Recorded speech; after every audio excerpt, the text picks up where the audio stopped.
Hello, welcome to Savatalk Spurs. This is the first Savatalk Spurs Watchalong. Hope you are all well. We will be joined by Henry Wright from Henry Wright TV. Very arrogant of him.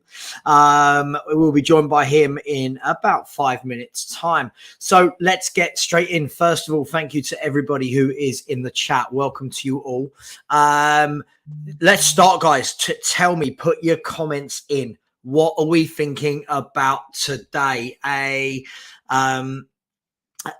tough away game against a team that gave a really good account of themselves in European football last year.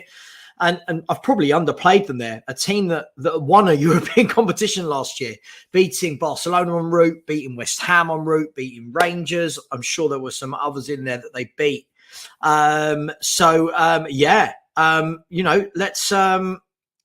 Let's see what we can do against them.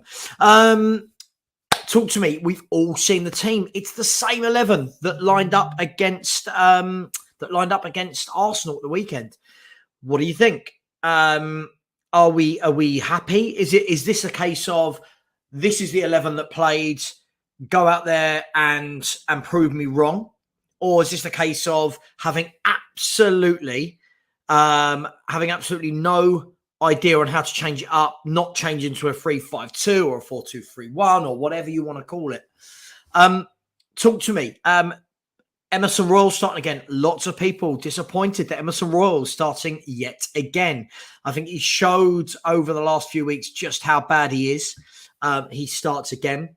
Basuma.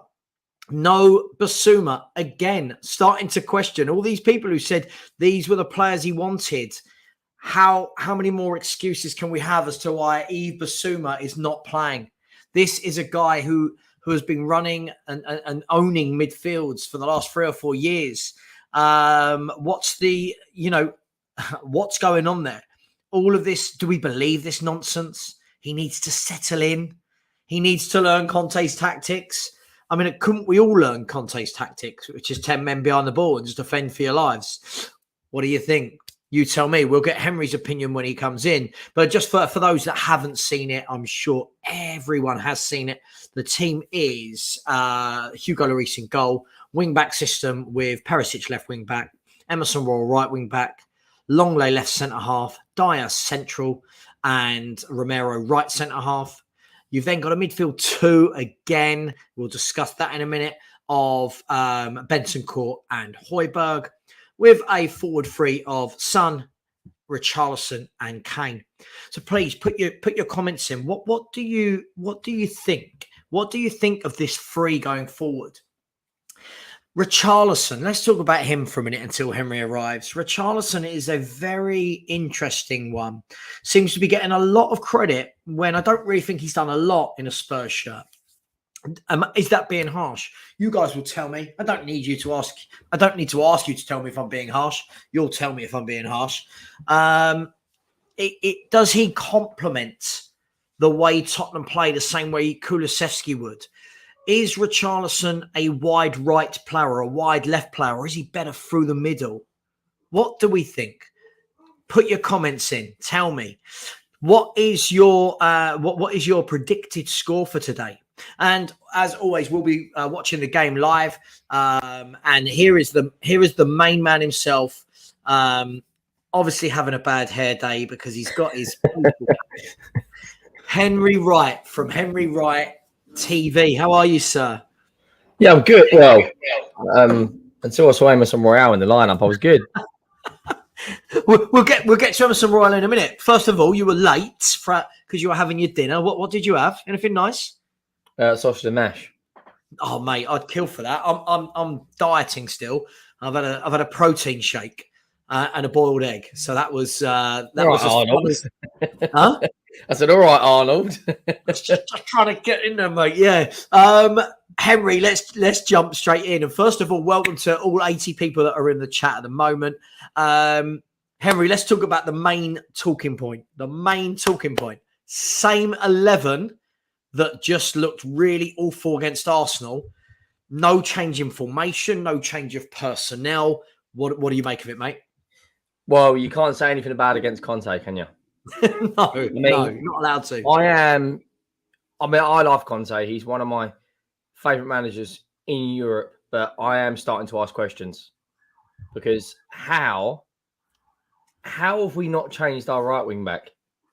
I don't. We've got 2 goalkeepers on our bench. Well, if we're going to talk about the bench, Henry, and got everyone in the chat, let me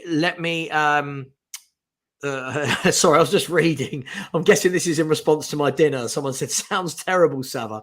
Yeah, listen, it's not a dinner where you're going to enjoy it, but these things are needed, especially when you get to my age, Henry.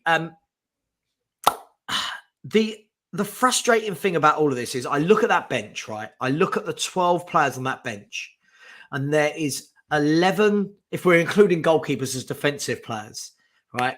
There are 11 defensive players on the bench, right? And Brian Hill. I mean, we can say that's not Conte's fault, but people were telling me that if Conte's not backed, he would kick up a fuss or he'd walk. And then they were going, "Oh, don't worry." He said he's happy. He can't be happy with this, can he? Absolutely not. I mean, you look at so we've got Doherty. Why is Doherty on the bench? That's my first question. My second question is, why is Basuma not involved? What has this man got to do to get in this team when Højbjerg and Bentancur have been, good, okay. Some performances they've been chasing shadows, but why have we spent 25 million quid on a guy who can't get in our 11?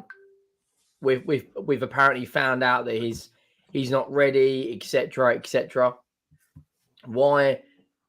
I think Conte's pissed off, to be honest with you, mate. I think Conte is absolutely fuming, and I think he cannot say anything to the board because there's going to be something written in that he can't come out and address the board. I think he's throwing it back at the fans.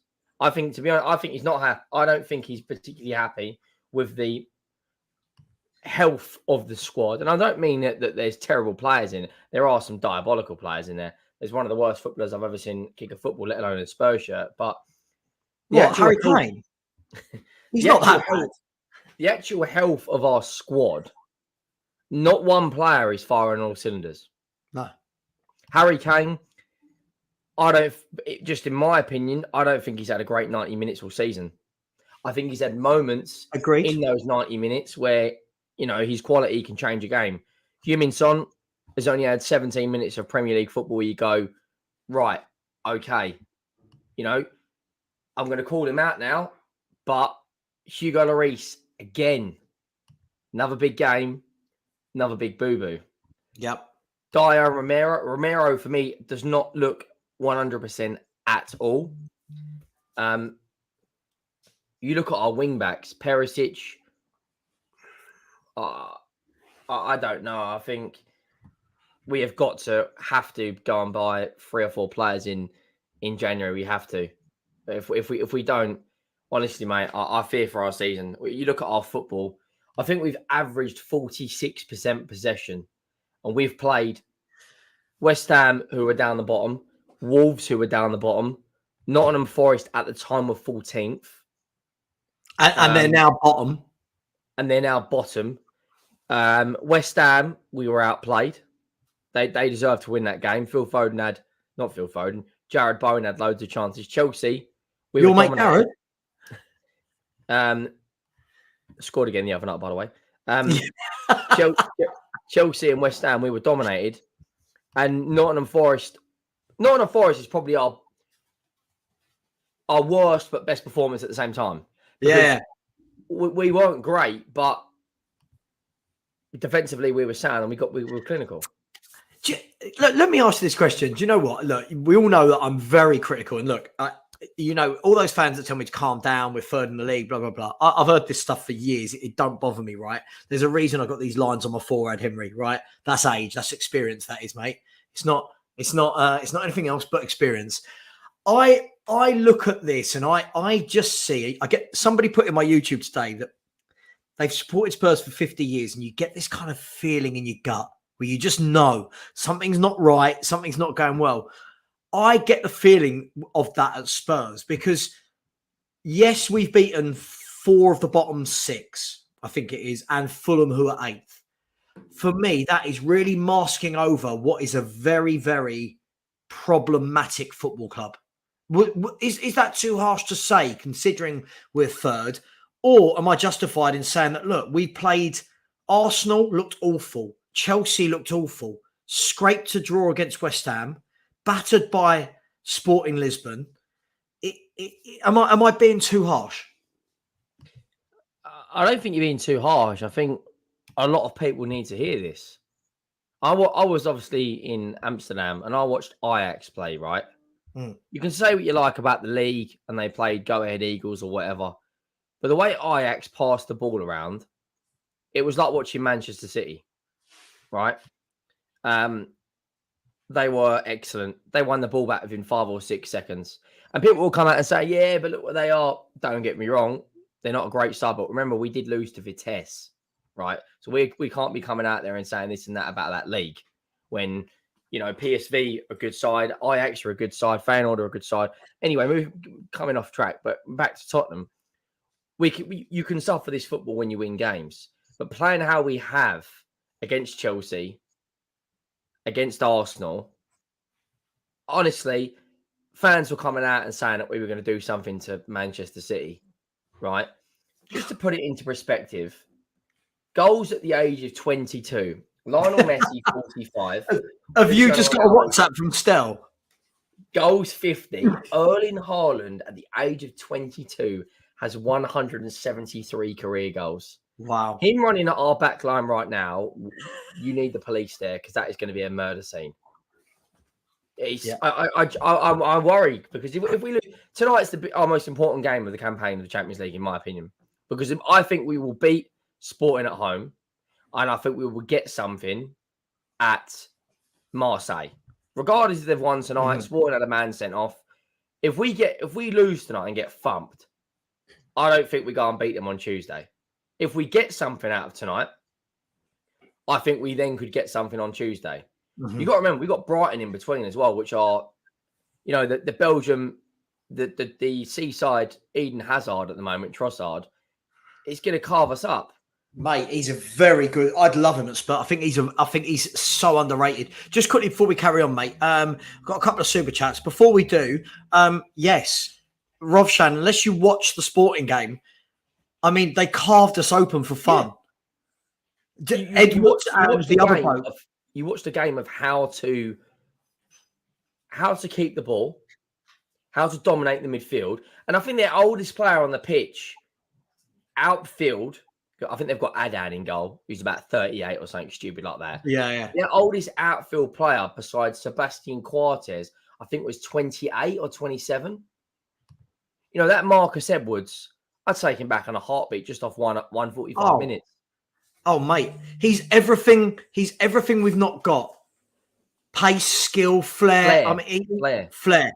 He is everything we've not got. But just quickly, we've got 2 super chats here, both from Rooksy Pop. So Rooksy Pop, mate, ripping me a new one he has about Emerson Royal.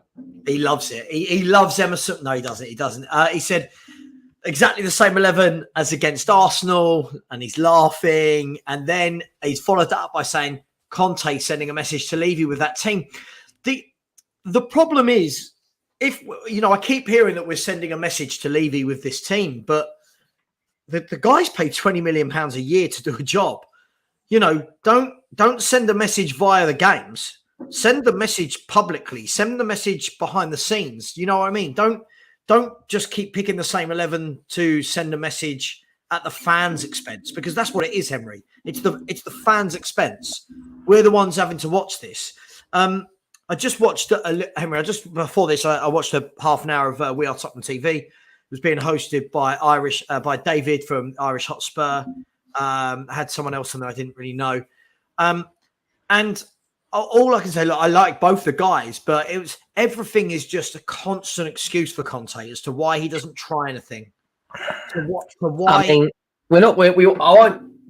I won't talk about someone on there, but there is someone on that channel, and it's not Sim and it's not Ben, but there are a certain small minority of our fan base Conte can do no wrong, and the whole world is sunshine and rainbows. Yeah. Right. Yeah. I've already tweeted it today, and I've got so much shit. And I tweeted out, people won't like this, and I said, this is on Conte now. The stubbornness is getting stupid, and if we lose tonight, I'm blaming him. I blame him straight away if we lose tonight, because our main source of creativity comes from Emerson Royal, right? That red card against Martinelli is up there with the most stupidest red cards I've ever seen. He's going away from goal. He's going into his own corner flag, and you've started him. You've started him in arguably our hardest Champions League game of the group. Yeah. But bearing in mind, these lot have just won the Europa League, and they're what? 3 points off the top in the Bundesliga. Yeah. The thing is, Henry, what makes me laugh is that we've still got fans massively in denial. Massively in denial. Like Rovshan there just said, battered by Sporting. Yeah, battered. Battered doesn't necessarily mean you have to lose 4 or 5-0. Battered they were much better than us, and we looked really, really poor. Just quickly before we move on, this is an interesting point, right? Conte keeps coming out in these. He's almost got these kind of. Pochettino did it a lot. These kind of really weird press conferences where they were riddles. So far I've heard that Basuma's not ready, right? Which is crazy considering he's been one of the best midfielders in the league for about 2-3 years. We've heard Spence isn't ready, but Royal's good enough. If they're not ready, why are they on the bench? We've heard that Brian Hill. We trust Brian Hill. Oh, what does this mean, Henry? What is we trust them, but we give them 0 minutes? What does that mean? How can he be not ready if he's on the bench? Yeah. So if we get one injury to Højbjerg or Bentancur, are you telling me Sarr's going to come in over him? I'm not as critical as you are, and I'll admit that. However, right now, I am really questioning some of these decisions he's making, because we're going up against a team. They've got some good players. They've got a really good goalkeeper in Trap. They've got Ndika. Who's the Japanese midfielder they've got? Kamada. Yeah, he's a good player. He's got 7 goal contributions in 7 games from central midfield. Yeah, they've got someone else as well. They've got Mario Götze, who's injured tonight, but they've got the forward Muani. They've got what his name is. Not Kallstrom, Lindstrom. Lindstrom, yeah. So you look at them right now, this is going to be a very, very tough game, in my opinion.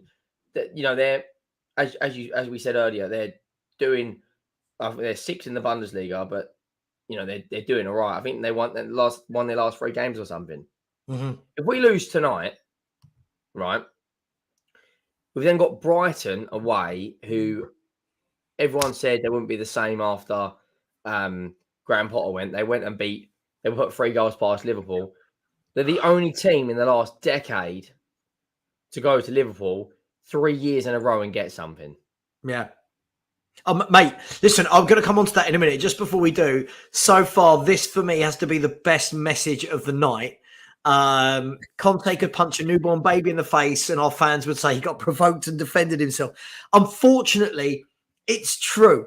Honestly, anything Conte does, our fans go, but have you seen his record? And it's like, yeah, but listen, I support Tottenham Hotspur, and what I'm seeing him do at Tottenham Hotspur is boring me to tears. But let's talk about this, Henry. As much as the teams are just coming out now, as much as it is an important game for what the reasons you said in terms of Champions League, I think this is really important because it's sandwiched in between losing to Arsenal, a very tough trip to Brighton, and take the Leicester game out. The game before that was the defeat to Sporting. So if you don't win this game and the next game, all of a sudden we're 1 win from 5, right? And for me, then questions will need to start being asked. Real questions will need to be being asked, because every fan, I do that all the time. Most fans told us, right? He was backed. These were his players. Then why aren't we seeing them? Why aren't we getting a tune out of them? Right? It's a very important week, right? It is. It's massive. I mean, Sporting are currently losing 4-1 to Marseille, so that probably is a better result we could have hoped for. However, if we lose to Frankfurt tonight, we're then going to be third.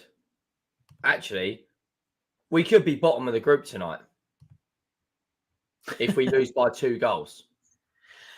Right? And then you're thinking, this group that, me included, we all thought we were going to ace.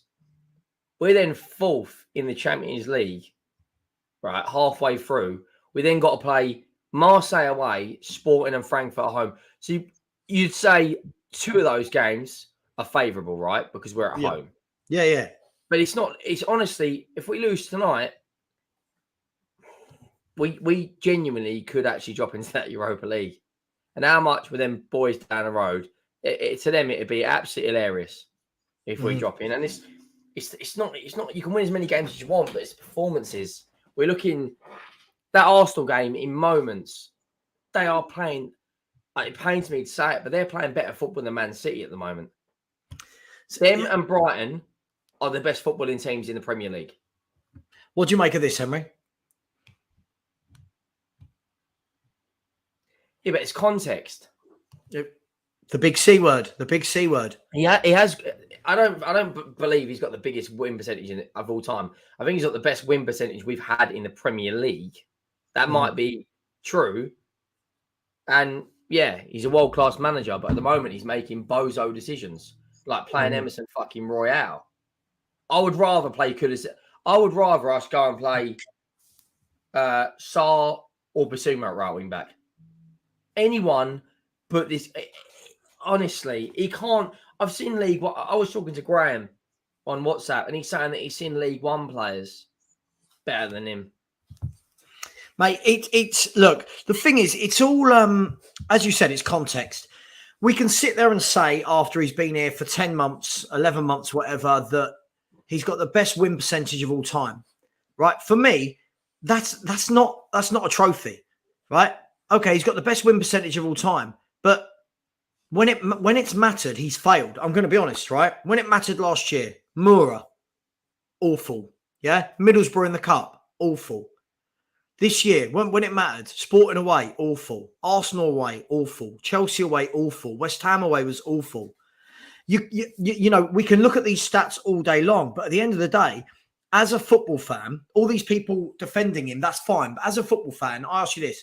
When did you last really, really enjoy a Spurs game? When did you last watch us play and go, that was good? The North London derby last year, we won 3-0. But that was only because that was the biggest North London derby we've ever had, and we were up for it. And they went down to 10 men, right? Yeah, but I still think even if they went down to 10 men, we would have won that game. Like, they shit themselves completely. I'm not doubting that, but my point is, this is what I mean. You're having to go back to what? Was that April? May 18th or 17th. We'll go back to May for the last time you've truly enjoyed watching us play. Even when we beat Leicester 6-2, it didn't, you know, it wasn't an enjoyable watch. It was a great hat trick, but it wasn't an enjoyable watch. We're just kicking off. I'm sure you've got it on. Mm-hmm. Are we up to date? Have they just kicked off on your TV? Yeah. I never know with your TV, your Essex signal. Essex signal. Right, what's your score prediction quickly? I've said it will be 2-1 to Frankfurt. Maybe we'll scrape a 2-2. The same prediction I had for Arsenal. I'm going to go. I'm just going to back us because I'm an idiot and I'm deluded. I'm going to go 1-0 Tottenham. Listen. I as always. Do you know how many times a season, Henry, I say, I hope I'm wrong. Right? I hope I'm wrong. I do. I genuinely hope I'm wrong. I said on my daily thought earlier, I said I'd love to come and do my daily thought tomorrow and say I was completely wrong. We smashed Frankfurt 3 or 4-0. I just don't know if it's there. Have we won in this kit yet? You know the kit we're playing? We haven't won in it, have we? Sorry, say that again, mate. This kit we're playing in, have we won in that kit? Oh, God knows. I'm too busy watching us defend than watching what colour kit we're wearing, mate. But listen, these are a dangerous team in good form. The thing is, we all did it. Look, I think you and I are guilty of this as well. So I'm not above saying when I'm wrong. when we did the Champions League watch along, when we got that group, we said great group. We'll go through that, but we've made it look hard work so far, haven't we? I mean, I was at the Marseille game, and fucking hell, it was a complete and utter bore fest. I was sitting next to, in front of me, I had two Marseille fans as well, and even they were sitting there going, "Why on earth have we come here?" But what are you, 1 minute 42, 43? Yeah, I'm 1 minute 50. Right, I'm 51 now, 52. Sweet. So and also they've got at centre back they've got Undercar. Yeah, he's mustard. He's a very good. I mean, he's what is he 22? Maybe. Hang on, tell you who'll know. My little app will know. Very good player. God, there's other. I keep forgetting. There's loads of Champions League games on tonight, so I've got the alert on. Bear with me 1 second. So yeah, you've got Undercar, who is. What's his name? There he is. Undercar. He's 23 years of age. He's just turned 23. Left-footed, centre-half, big, powerful, brings the ball out. Watch him tonight. Not you. I mean, everyone. But if you don't, I'd watch him. Also, anybody that did want to leave any super chats, just remember to go to the British Heart Foundation. They go to charity. So if you did want to leave any, then please do. But keep putting your thoughts in. Let us know what you think of the game as it progresses. Yeah, I mean, against Marseille, Henry, I thought we were dreadful. We were absolutely dreadful. And if it wasn't for the red card, we didn't look. That game would have been 0-0 if there weren't a red card. Yeah, we looked even with the red card. I thought we really struggled to break them down. Nice to see Tyson Fury in the house. Where is he? There he is, Tyson Fury. Big up, my man. I'll let you off for shouting at me because you're bloody hard. Rafa said I was embarrassed at the Marseille game. He was bored out of his mind. Told him it's like this every week. Gogama, big up to yourself. Eddie Parsons has said we will bottle it as usual. We'll be very lucky to scrape a draw. Mafusa said watch out for Lindstrom, the attacking midfielder. Yeah, he's a good player. Tyson Fury is having a little flirt with Gogama. That's good to see. Everyone likes a bit of flirting. Ron has said nice to see Royal back. Yeah, everyone loves seeing Emerson Royal line up. Henry, Emerson Royal, have you ever known a player cause as much controversy as Emerson Royal? I mean, controversy amongst fans. No, not with rival fans. You could say yeah, but because everyone was saying Harry Kane was a one-season wonder, and then he just kept proving them wrong year after year. But I haven't not seen a player this bad in a Spurs shirt in my lifetime. In 26 years watching this football club, he's the worst. Yeah. He has not got a clue what he's doing. He generally hasn't. Maybe not. He probably bottom three. There's probably players worse in the 90s that I would have been like 3 or 4 watching. But he's got to be up there. And so just quickly, a super chat from Gogama. Thank you very much. Always loyal to all the Spurs YouTube community and the Spurs family as a whole. Thank you very much. Much love to you.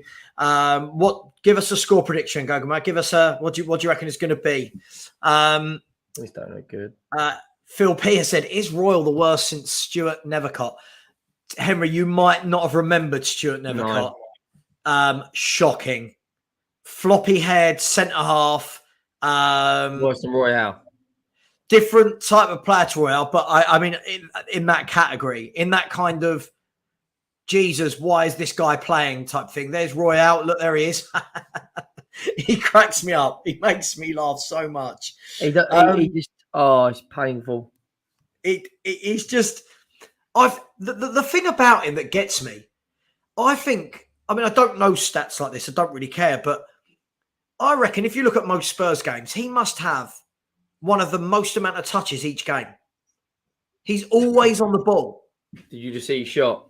Yeah. That's why I was laughing. Yeah, just shocking. Gogama, may I flirt with you? Oh, Jesus Christ. I want to get permission. Jesus Christ, Aditya. Not even messing about. To be fair, he's asking permission. That is nice. Yeah, it's nice. Stephanie I has said, is Henry 26? Oh my God. Yes, Henry is just a young pup. Paul Russell said John Lacey was poor. Yeah, John Lacey. God, another one Henry won't remember. Tyson Fury would knock that Dosser Emerson clean out. Okay, fair enough. He said Aurier was bad, not as bad as Royal. You know what? Give me Serge Aurier over Emerson Royal any day of the week. And I bring back Serge. All is forgiven. All is forgiven. He's at Nottingham Forest, and I still take him. Yeah, oh, mate. Listen, they're a fullback. I go and watch Dartford play with Graham, and the right back at Dartford looks better than Emerson Royal. Look, he can control the ball and pass it 5 yards. Honestly, Back-to-back corner. How many corners we had now? A couple. Perisic whips it in. No, out. Hang on. Apocalypse now said, go on, Kane, keep giving the ball away. Phil P, Kevin Scott, another dreadful footballer, correct. Another Liverpool Clinton, 1-0 up. Who's that? Liverpool, yeah, Liverpool 1-0 up. 1-0 up, Liverpool, and Trent Alexander-Arnold. That all the haters up. That puts Liverpool in second in their group. See, not just a watch along for Spurs. We're like Gillette Soccer Saturday over here on a Wednesday. He'll have a good game tonight. I think Rangers will go down to the Europa League, and I think. Do you think? I don't think Rangers will make any of them. Didn't they get hammered 4-0 by Ajax? Yeah, but isn't it third goes to Europa League and fourth goes out completely? Yeah. Yeah. Do you think they're going to finish above Ajax? Oh, doesn't fourth get Conference League? Oh, mate, I don't know. Football used to be simple. No idea now. Rafa, we're saying Clinton Ng was horrific. To his credit, Clinton Ng didn't get a game, right? We're talking about, when I'm talking about the worst players to play for Spurs, I'm talking about players that played like week in, week out. Gogamo's gone 3-2 to Spurs. Okay. Luan said, I mean, how can Emerson Royal be a professional footballer? I'm not. Absolutely. Ajax 1-0 up. Who's that? Ajax. Against Napoli. Oof. Yeah. Sorry, Jabalani. One thing as I can say is that once we can counter-attack fluidly out of everyone, Son and Richarlison need to connect more than Son and Kane. Yeah, I think something's lost with Richarlison in that free. I don't think he's a connect player, if that makes sense. I don't feel like he's the ball will stick at him and he'll play nice football with it. But maybe that's just me. No, I don't think anyone did think Royal was going to score. The thing is, what happens is when a player like Royal does next score a goal or get an assist, fans go, see, he's not that bad. Yeah, and then when he does nothing for the next 7 games, they'll just go hiding. Yeah, Amzo, correct.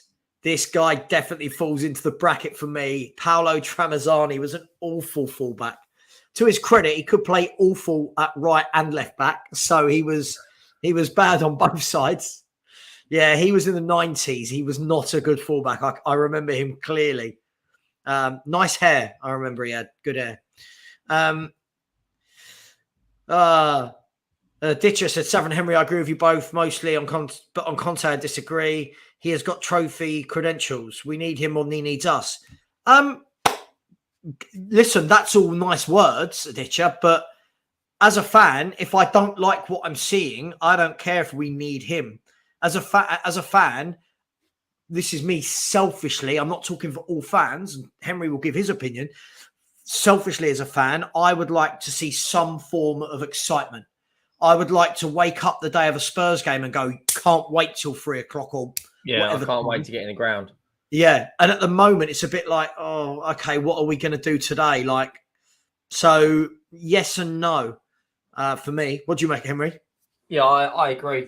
You know, attacking football is you can stick this out if we win a trophy and we win, you know, and we're competing for major honours. But if we're not, then and we're you know, it's a struggle to watch. And no, You wait until you see Trent's goal. Is he good? Free kick. 24 yards out. Oh, nice. Well, we're currently 0-0, 11 minutes in. And For me, Trent Alexander-Arnold is not a right back. For me, in the second half of his career, he should be pushed higher up the pitch and be a winger. Or I even think he'd be really good in a front three as the right-sided player. That's just my opinion. I just don't think the boy can defend. Jesus, Rob's going back to Cliff Jones. What was Cliff Jones? The 60s? Rob, let me know. It was the 60s, right? Cliff Jones. We're 57% of the ball, 12 minutes in. We've actually started here better than we did against Marseille. We had some of the ball, at least. Well, I don't know what that was, Harry. I mean, I was on with Rants and Bants yesterday, and he said to me, Kane's legs have gone. He said, you watch him play. He's never had the quickest legs, but his speed of thought with his passing seems to have gone. Now, I'm not that rash, but none of the front 3 or 4 seem to be in form. I know Kane's scoring goals, but their all-round game doesn't appear to be that great. No, that's what I was saying about performance-wise. Oh God, we're not. We're not performance-wise. Oh shit! What? No, what second are you in? I'm in 12:54. Oh, okay. You're about 3 seconds behind me. Yeah, is that when the ball went in the air against Longley? Yeah. I do. I genuinely believe we need a commanding centre back there. That when that ball goes in the box, Henry goes, "That's mine." Boom. I think it was Daryl Denton, who's normally on the street, always says it's like having three dwarfs at centre half. Have you seen Conte's reply to why isn't Matt Doherty starting? Yeah. I'm not stupid. I don't want to lose. But what makes me laugh is Emerson Royal is about to miss 3 games. Now he's got to put in either Spence or Doherty, and he's been talking badly about both. That's not great man management for me. I don't think either of them play. I think I put Perisic right wing back. Okay, right. Sorry, Aditya. I keep hearing this, right?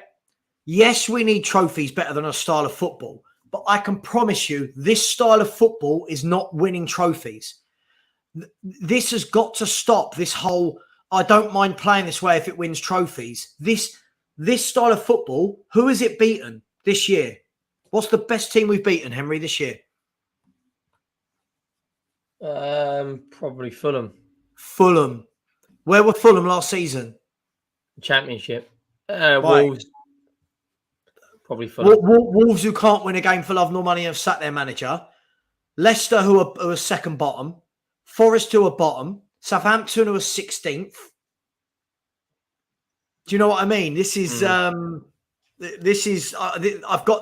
this whole thing needs to stop. This whole ethos that we're going to win playing ugly. I don't get it. Why would this win trophies? It's not sustainable. Of course it's not. Of course it's not sustainable. Because as soon as you play a decent team, look, let's be fair. Chelsea should have absolutely battered us. Oh, yeah. Right? West Ham had a few chances as well.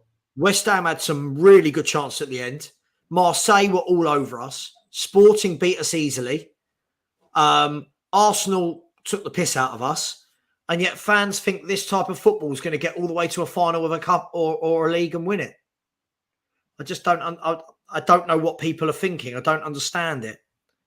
Can anyone in the chat please tell me, where does this come from? This whole, well, if we win if we win trophies playing this way, why? Why are we suddenly winning trophies playing this way? Do you think if we didn't have a Mourinho before and we started playing this way, we'd be even more pissed off? Because Mourinho kind of got us playing that Kane drops deep, Son makes the run, counter-attacking football. For me, I think Jose had absolutely no players to work with other than Kane and Son. Who else did he have to work with in that squad? Well, Kane's on Bale, that's it, yeah. Right, and a Bale who was never fit. Right now, this guy's got Christian Romero, Longley, Perisic, Bentancur, Basuma, Kulusevski, Richarlison, Son, Kane. I get why Jose did it. I can't understand for love nor money why we play like this under Conte. I completely disagree. Stella and I always butt heads on this one. I'm sorry. I will always blame Enoch for the squad, but he's been given enough players that we shouldn't be playing this badly. Yeah, I mean, there's an argument on both sides. I mean, I would rather us play better football, but I can somewhat live with this if we win a lot of games and win a trophy. If we don't win a trophy, then this for me is just, where do we go from here? Well, something I said to Rance, right? I said to him, if we win a trophy playing this style of football, I will enjoy the destination, but I would have had a terrible journey. And it would be like, I said to him, it would be like going on holiday. You've had an 8-hour flight through turbulence. You're just happy when you get there. But sorry, that's a really good analogy, mate. That's what it's like. I don't even want to win a trophy playing like this. I don't, honestly. This breaks everything that I've grown up knowing about football. It's just an awful. Napoli have equalised. Oh, Jesus Christ. You got there yet? But like party after party. Fucking hell. Party after party. It's not. Sorry, the pug's going to come and say hello, just by the way. Sorry, everyone. It's not about Conte playing free at the back. Free at the back is not my issue. All right, mate. Free at the back is not my issue. You get that, Henry, right? This formation, if played properly, like Brighton played free at the back, and they press and they play good football. So I don't buy into this whole, it's free at the back. This is Conte's style of free at the back. They're looking dangerous from corners.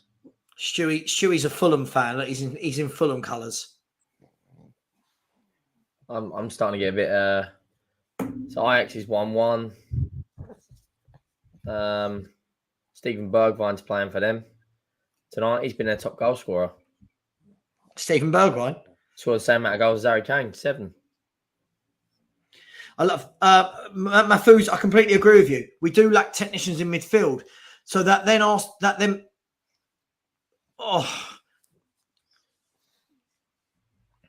they're going to score soon if we're not careful.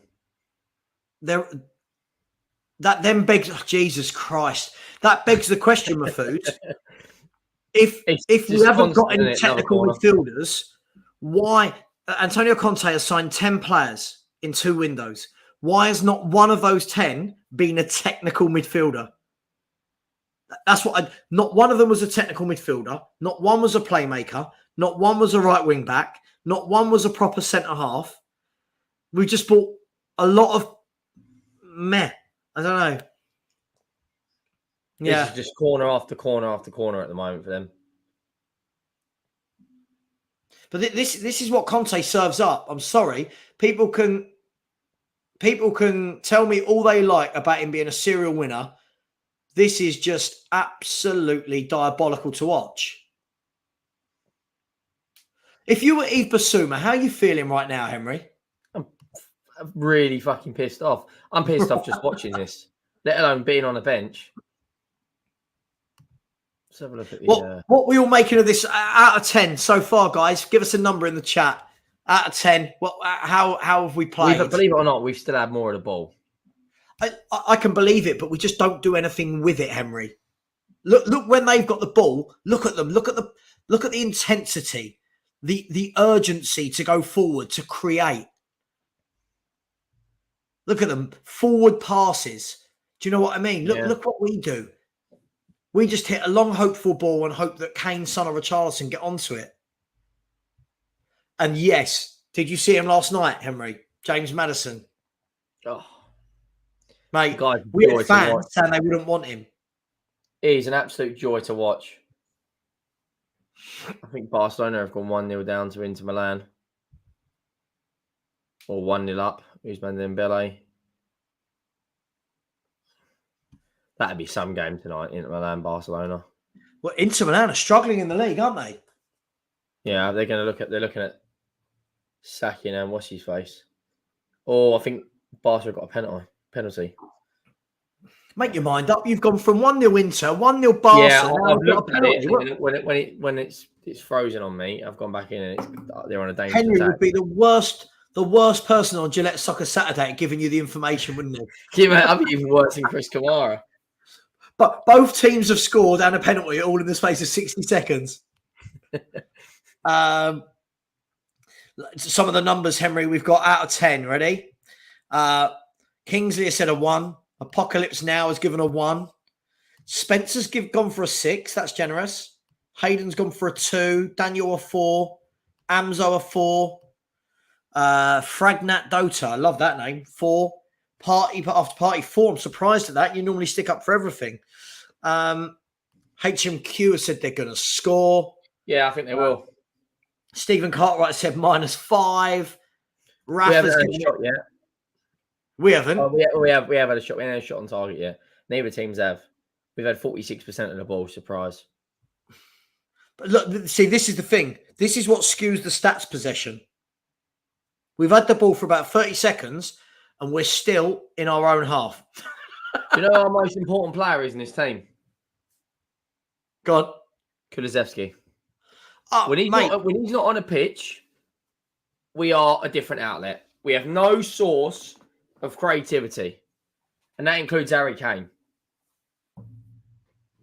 Because all he tries to do at times is try that wonder pass. When it comes off, yeah. But it comes off maybe 1 in 6. I think Kulu is our most important player. I'm dead certain on that. Someone's messaged me and said, "Why did Kyle Walker have to have ambition?" I love that. Why does Kyle Walker have to? Oh God.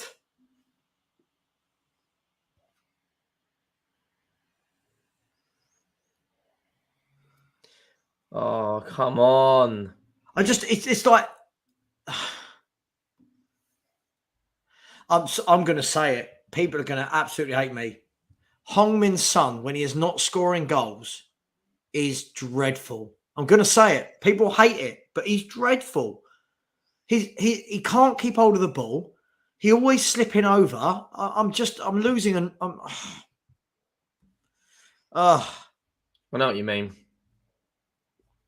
Watching Emerson Royal it's just painful.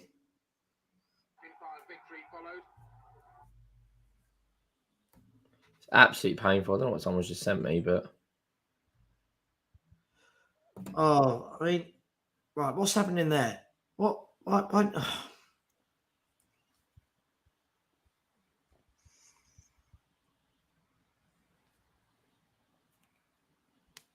Come on, for fuck's sakes. This is what I'm saying. People are saying if this wins us trophies, great. I can't watch this for a year, Henry.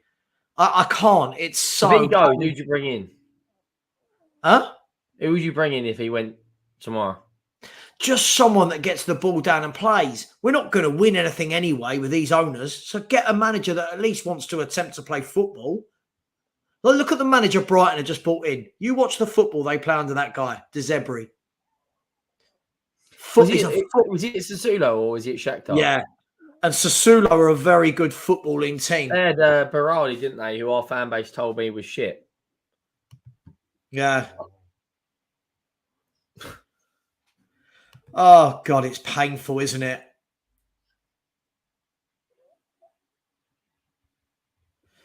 Terrible cross.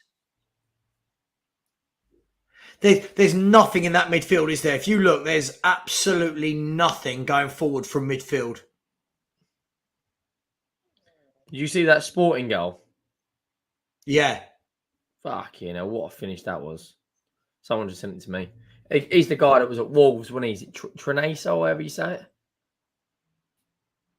Trincao. Yeah, that's the one. Oh, Emerson Royal. And Who is this? Oh. It is painful, isn't it?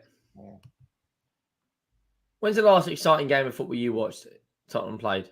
I don't remember when we last. I mean, even when we were there together, we beat Southampton 4-1. It wasn't. We were good on the counter attack that day, but there was no. Just quickly, how many goals is Haaland going to get against Copenhagen tomorrow at Man City? Do you know what? I've got a feeling they might rest him. I've got a feeling they might play Alvarez. Yeah. If he plays, it's just not fair. That guy's just a cheat code. Rob, so sorry, mate. I do apologise. Let us know. Let us know how you're getting on there with that wall drawing. It's probably more exciting than what we're watching here. Emery, this is what I don't get is the number of people that come into my YouTube thoughts every day and tell me you're negative, Conte this, Conte that. Do they not watch this? This is if one of our rivals was playing football like this, what would we do? Be ripping the shit out of them and laughing at them. Oh, Harry.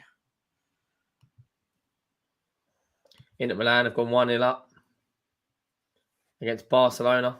Yeah, they have. Fucking hell.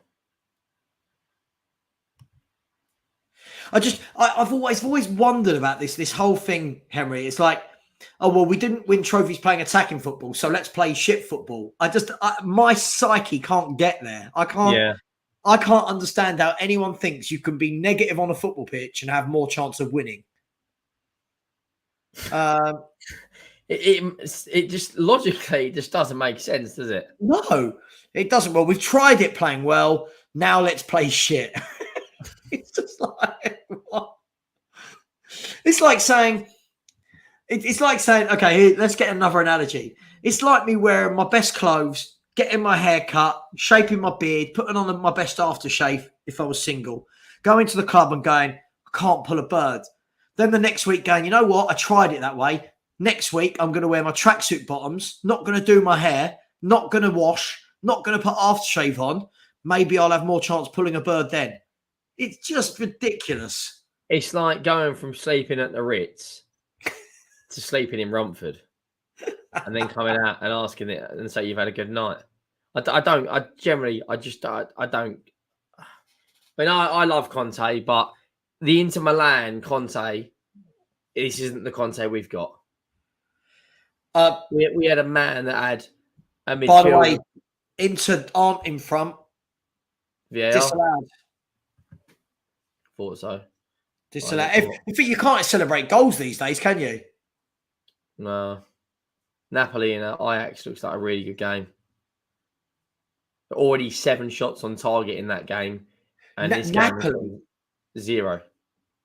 See, when James says I've turned into the league gunner of our fan base, James, I'll tell you what I'm going to do, James. I'll tell you what, big man. I'm going to put my StreamYard link in the chat. You come in the show and tell me, yeah? Let me know. Tell me why. I'm the league gunner of my fan base. What? Because I tell the truth. You want success. James, you tell me what I've said that's incorrect. And I'm even inviting you on.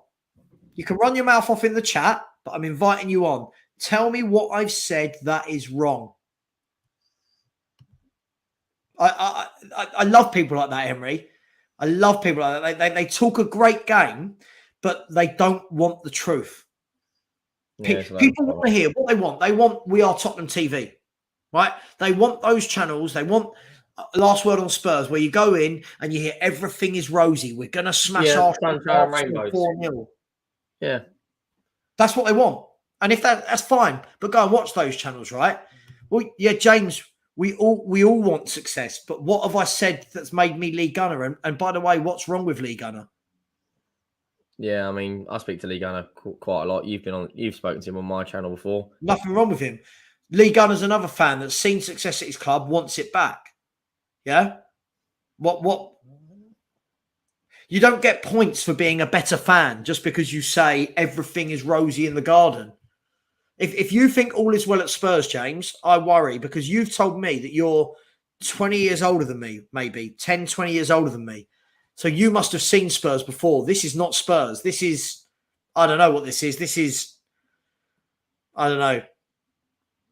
You watch, we'll go 1-0 up, and someone like James will go, told you, we're great, we're winning the league. Some will score, and then Will be in here jumping all over us. Yeah. Where is Will? Danny. Bloody Danny the Bug coming in. Where is Will? I'm not entirely sure. I haven't spoken to him today. Let me message him.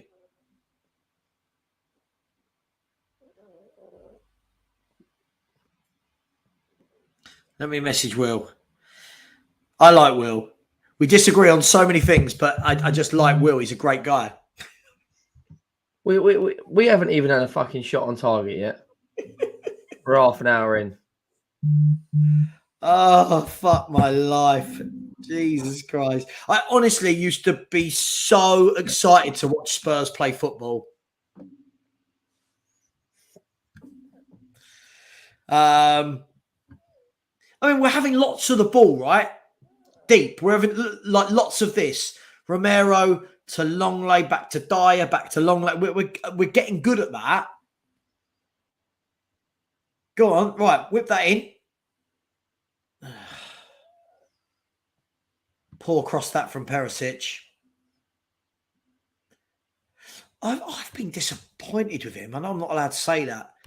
I feel like he's putting some really good crosses, but other than that, a lot of games I just don't feel like he's in. We have got to remember this guy is 33 as well. I agree, but listen, they bought him. Trying to play a 33-year-old week in, week out was never really. Napoli have gone 2-1 up. James, there you go again. We are slightly directionless, but I think you're over-exaggerating. Okay, so I'm not watching mind-numbingly boring football, James. I'm exaggerating. We're not boring to watch. When most games we have about 40% of the ball. But 2 corners, 58% of the ball, 4 shots off target, 0 on target. Corner here, and what happens? Fuck's sakes. How have we gone from a corner all the way back to the race? Oh, God, I just feel like ever since we've left White Hart Lane, we've been an absolute mess. I truly believe that. And everyone tells me the stadium. I remember playing some great football at the Lane. Some lovely stuff. All right, we might not have won, but at least we were winning. We were not winning and actually entertaining. What I'd give for Harry Redknapp with this team. Because I tell you what, Harry Redknapp wouldn't have these lot playing a 3-4-3 and sitting behind the ball. He'd be going, right, what are my best players? All right, forwards. Let's go and attack.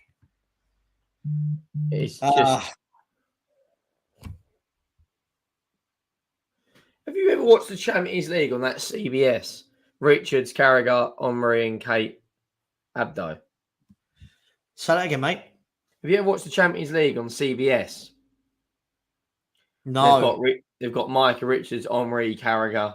That is hilarious. I'm thinking about watching it on there from now on. My brother-in-law's just messaged me. He said, you're even reaching Gooners. He sent me a screenshot of someone saying, I'm randomly on a YouTube show, tuned into a Spurs channel, and there's a Spurs fan actually talking sense. 2 Spurs fans. But yeah. You know. Oh, hang Club on. Bruges are 1-0 up against Atletico Madrid. Yeah. I love that. James Hunter thinks we're up in the tempo. I'm not sure what game he's watching. I'm not sure. I think we've had an attack. I don't know. Sava, do I think Arsenal are better than Chelsea? I would say at the moment Arsenal are more settled than Chelsea, definitely. Arsenal are better than Chelsea. I think they're much better than Chelsea. Yeah, I think they are at the moment. I think you've got to give Potter a couple of months to get into the role. At least a couple of months. But I just think Chelsea have got so many good players, and the fact that they're about to sign Nkunku as well. Oh my God, you know, no idea how much that upsets me. He is a top player, isn't he? 5-year contract with a 60 million release clause. Ron has said several things. It's time we became fans of Man City. Oh, Ron, I wish. Could do a Lee Gunner and go on loan to him. I love it when Lee says that. I'm on loan. Knowing me, I'd go on loan. It would end up being Leighton Orient or someone. You know what I mean?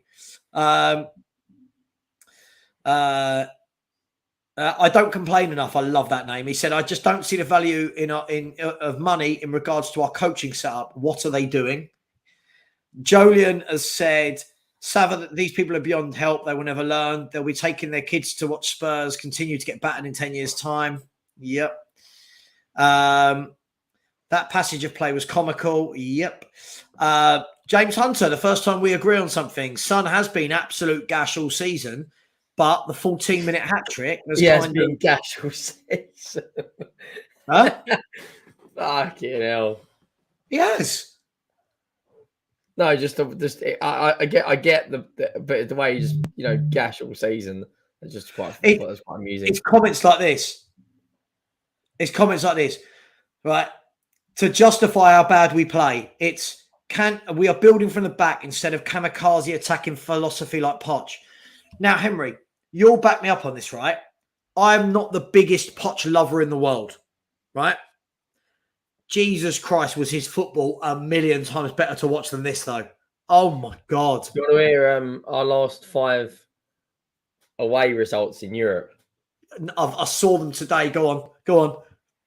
Our last 5 away games in Europe, we lost 2-0 to Sporting Lisbon, 2-1 to NS Mura, 1-0 to Vitesse, 2-2 with Rennes, and wait for it, 1.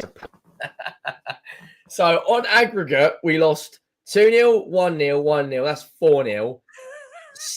6-8. We lost 9-3 to the likes of Mura, Vitesse, Pagos de Ferreira, Rennes, and Lisbon. Just quickly, can we have a 5-second silence, please, for Rob Belcher, who's had to support Spurs since the 60s. So, Rob, without me, obviously, with your age then, Rob, when you said the 60s, did you see the 61 league-winning team? Did you see Greavesy and those guys? Talk to us. And tell some of the youngsters in this stream how this is not Tottenham Hotspur, is it? This is not what Tottenham is about as a club. John, I believe we'll get a penalty as well, and another Harry Kane penalty will spare Conte's blushes. Club Brugge have had 68% of the ball against Atletico Madrid, right? Yeah. And we can't even get 50 in most games. Club fucking Brugge against Atletico Madrid. Stop these excuses, genuinely.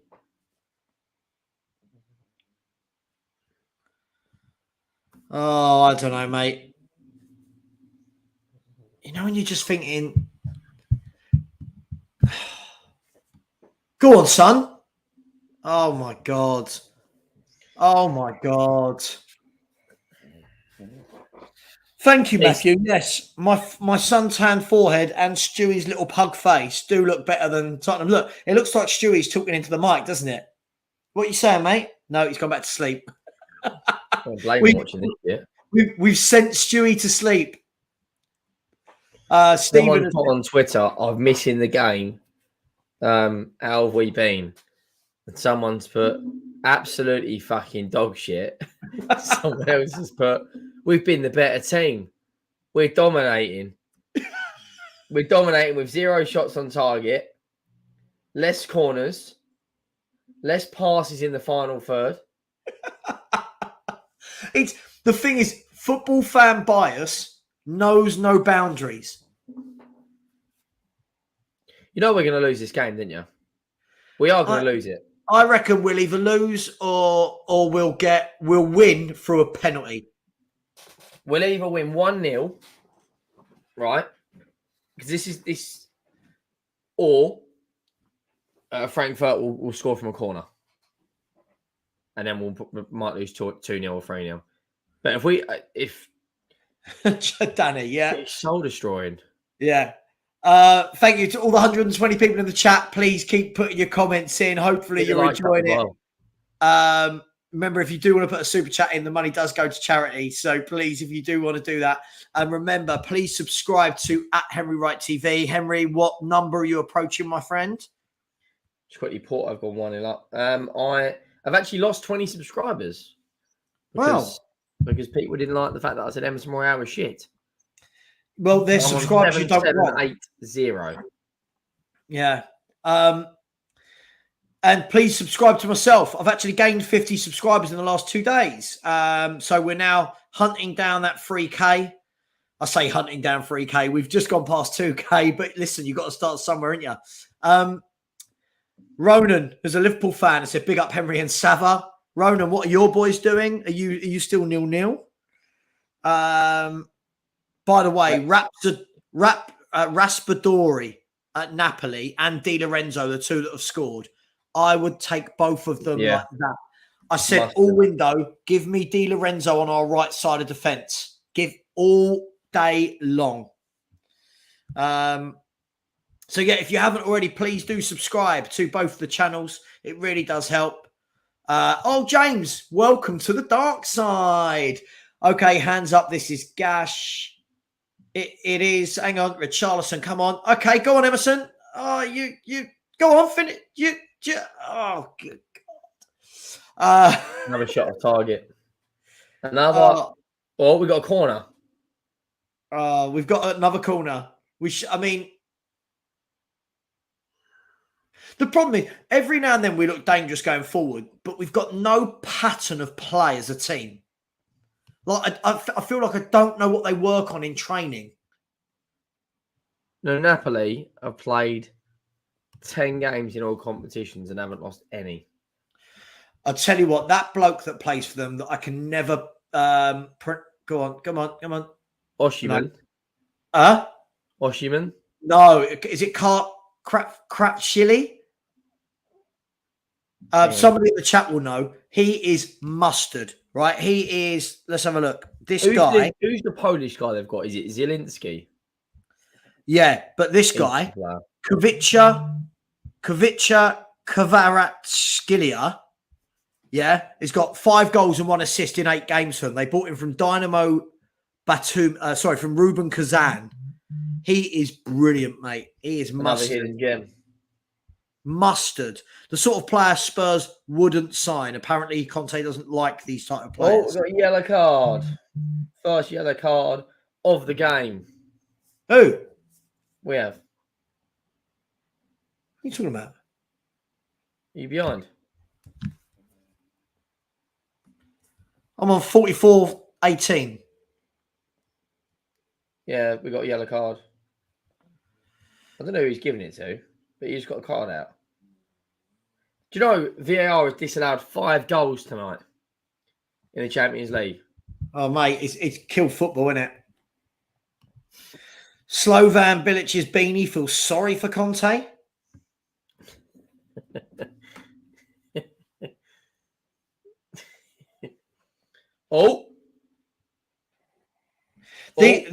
This is one of the reasons I've never been a fan of Richarlison, by the way. He spends a lot of time on the floor. Corner. I'll take it back if he was Napoli 3-1 up. Good team. Very good team this year. I mean, look, he wasn't touched. Look at him. Oh, I can't. He's not for me, mate. I still stand by it. 60 million for this bloke. Doesn't score goals. Right, rolls around on the floor. He's our Champions League top goal scorer. I like Richarlison. I think he's a complete shithouse.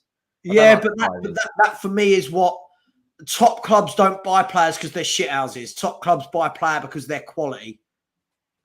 For me. Yeah. God, here's a question. Amma has said, who was the best footballer of the 1990s, in your opinion? Are you talking about Spurs or anyone? Because there were a lot of good footballers in the 1990s. I mean, Maradona played in the 1990s. Paul Gascoigne played in the 1990s. Baggio, Hullet, Rijkaard, Van Basten. Many players played in the 1990s. Napoli are 3-1 up now. Yeah, they're a good team. Zobo has said, what makes me think Spurs will get top 4? Because I don't think the league is that strong. Intra 1-0 up. Because I don't think the league is that strong. And I think that Kane and Son will score enough goals in the year to see us pass lots of these teams. We'll score for Inter. Huh? Chanoglu or Chanoglu, however bloody pronounce it. Is that the bloke that Iggy hates? Yeah, because he played for AC first, didn't he? Yeah. I mean, Slaven, I don't think anyone's saying Conte's been back massively, but he's got enough good players to not play the way we play, in my opinion. So we're pretty much on half time now. We're at half time. Pretty 20 half seconds. time. 20 seconds if half that. Time. Guys, put your comments in. What do we think? Tell me. I think we came on a tiny bit stronger at the end. But yeah. They're 4-1, Frankfurt. Well, let's have a look. Was this a handball? What are we claiming a handball for? Footballers claim for everything now, don't they? Yeah. So as it stands, we're second in the group. Yeah, I'm not worried. This group. We've got a goal difference of 0. Oh. So have Marseille. Sporting have got a goal difference of 2, and Frankfurt have got a goal difference of -2. Jesus, it's hard work, isn't it? As before, as we went out at half time, please subscribe to Henry Wright TV. Please subscribe to Savage Talk Spurs. And please, if anyone did want to add any super chats, we will read them out, and the money does go to charity. Kingsley has said Royal is injured. This is great news for all concerned. Slaven Bilic's beanie. I don't know where this guy's come from. If Tottenham turn on Conte, they deserve that quack from Forest as the next manager. I don't think anyone's turning on him. They're just bored of his football, Slaven. James has said, I need to subscribe to you, Sav. Would love to debate you someday. James, you know the difference between my channel and many other channels out there? I will always allow anyone on who wants to come on and debate me. Isn't that the truth, Henry? Yeah. Anyone wants to come on. And I love that you keep coming to watch my show, but you haven't subscribed. Thanks for that. Oh, dearie me. Dearie me. How many yellow cards did we have? Oh, just the one. I haven't had a shot on target. The only team who had a shot on target is Frankfurt. 4 corners to 3, 1 shot on target to nothing. Napoli 3-1 up. Atletico Madrid 1-0 down. Barcelona 1-0 down to Inter. And Liverpool 1, Rangers 0. I'll tell you what, but by the way, see Walks, yeah, Napoli this year are on fire. I thought Napoli were very good last year and kind of just fell away in the last 3 or 4 games. They've been like that. They've been like that a lot though. They have, yeah. Where they're like us. They're like the Italian Tottenham. Osimhen, Kane, you know.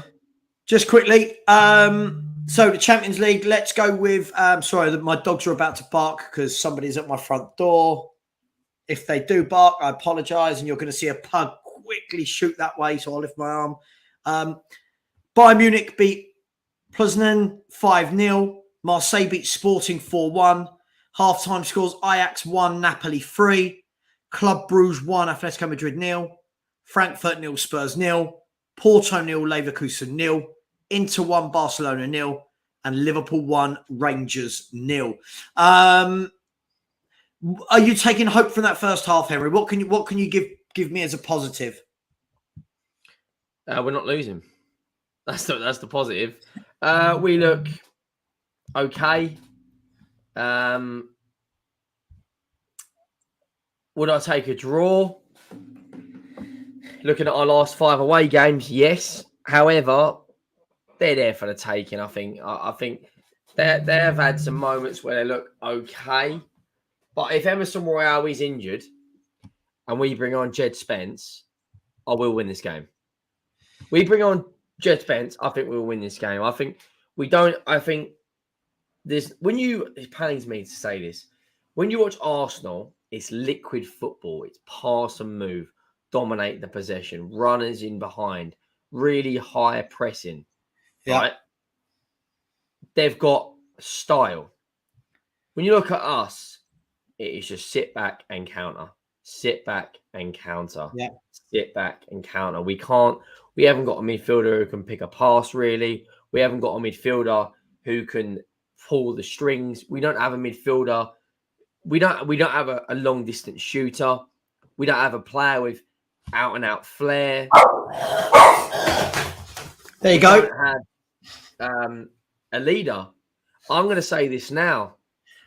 I would put the armband. Go on.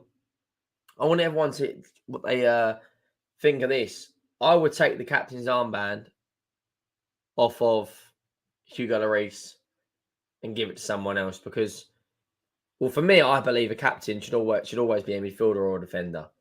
A forward, okay, but a captain's got to be a vocal point on the pitch. And a goalkeeper, for me, should never be the captain. And I think we need, like, we're really struggling. You need someone to really rally the troops. And I don't think we have that person.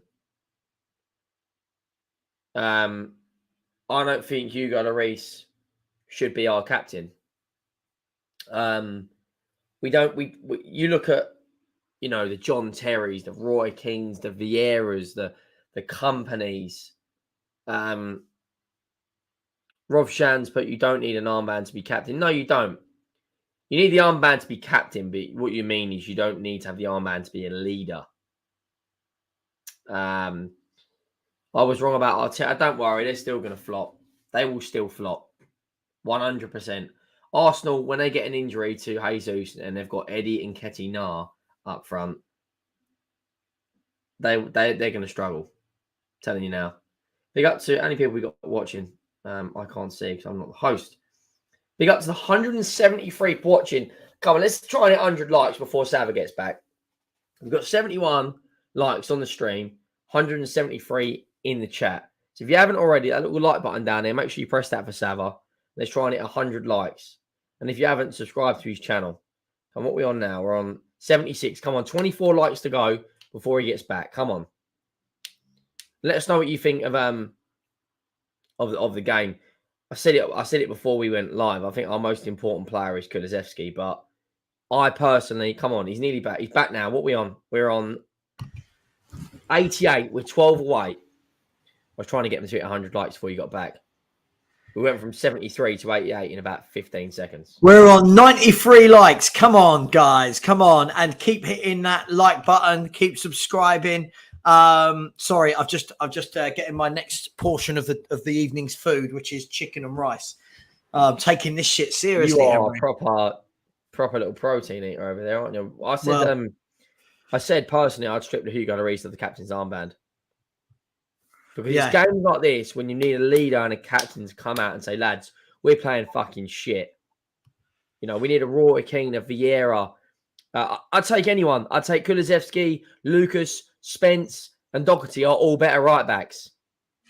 I would take Henry, who has also played. Henry has made one appearance at the Tottenham Hotspur Stadium. At right back. At right back, so he's got experience. Honestly, I just think Emerson Royal is dreadful, just absolutely dreadful, and I will keep saying it until the day that he's not on right. Rice is a curb. You mean carb? I know it's a carb, but you also say eating chicken, which is protein. So have some of that feel. Rice is the only carb I have in the day. Jesus. Sorry, what you were saying before about Arsenal. Sorry, going back to them. Look, they play good football. They press. They're intense.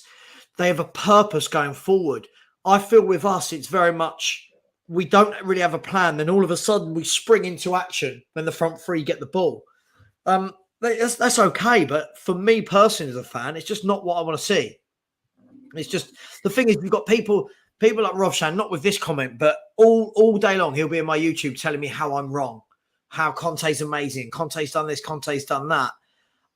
I just, yeah. I mean, Conte said that wasn't boring football, was it, Sava?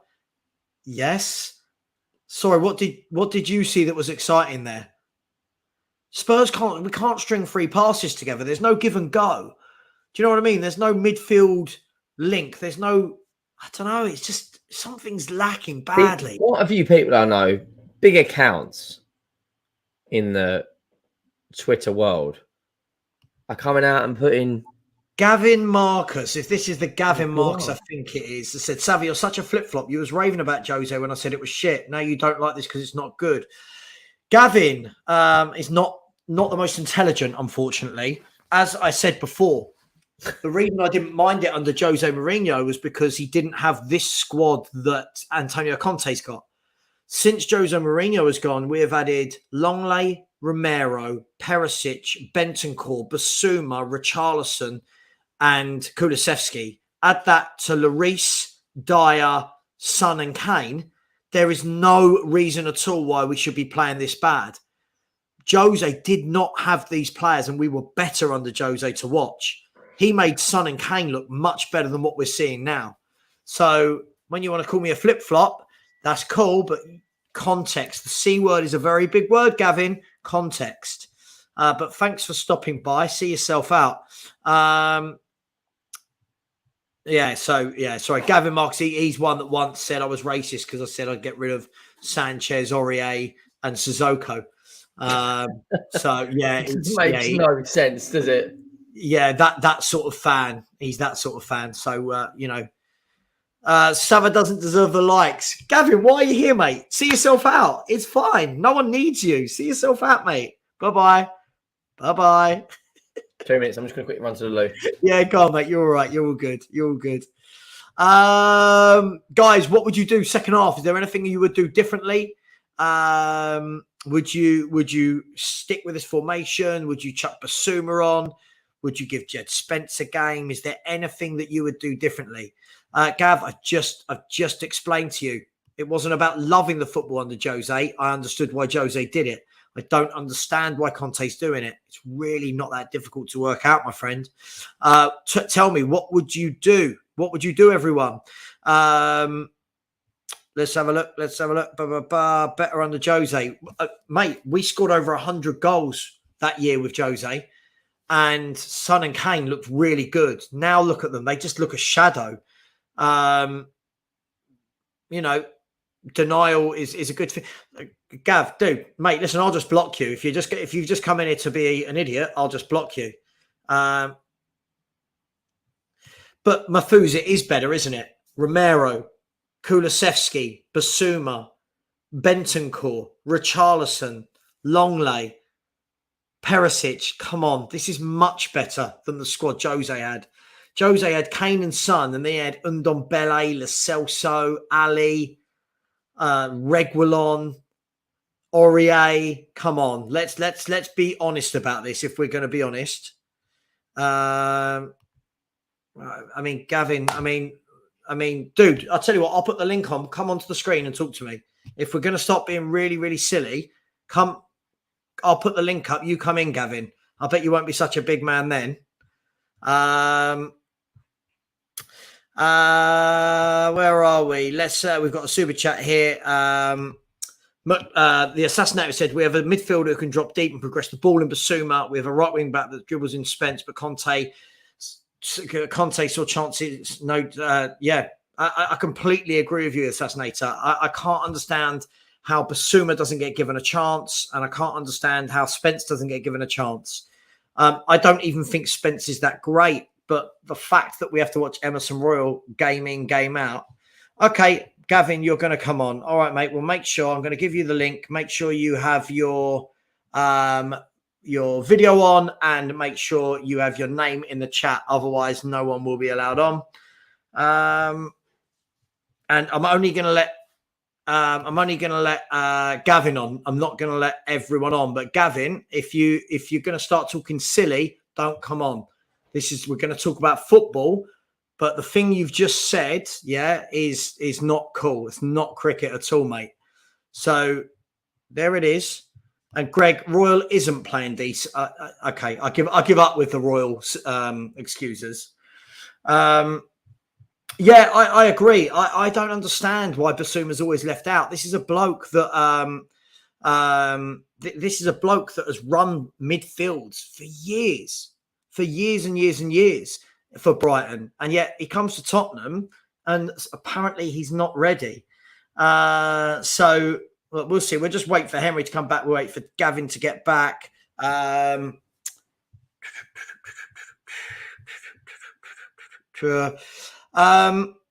Spurs said he thinks Emerson is just misunderstood. Good evening to you, my man. How are you? As you've just seen, we're about to get someone on who wants to talk about silly sending pictures. So this should be fun. Phil said the best half I've seen this season. Well, that doesn't say a lot if that was the best half. I thought we were, I thought we had a few moments, but the football in general is very, very poor. We're still waiting for Gav to join. We're still waiting for Henry to get back. Here's Gav. Here he is. Here he is. And Gav, if you say anything stupid, mate, I'm kicking you through the stream. 1 second. Here he is. Here he is. And Gav, if you say anything stupid, mate. Well, why would I say anything stupid, Sarah? Look what you've just said on the stream.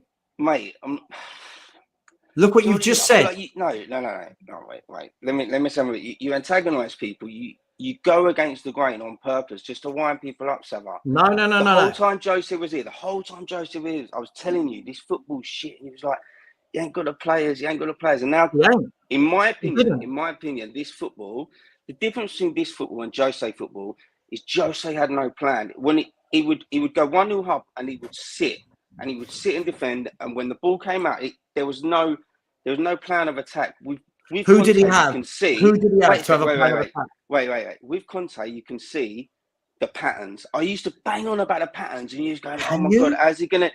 He's been there 5 minutes. How's he gonna come up with patterns? Conte was doing patterns on week 2.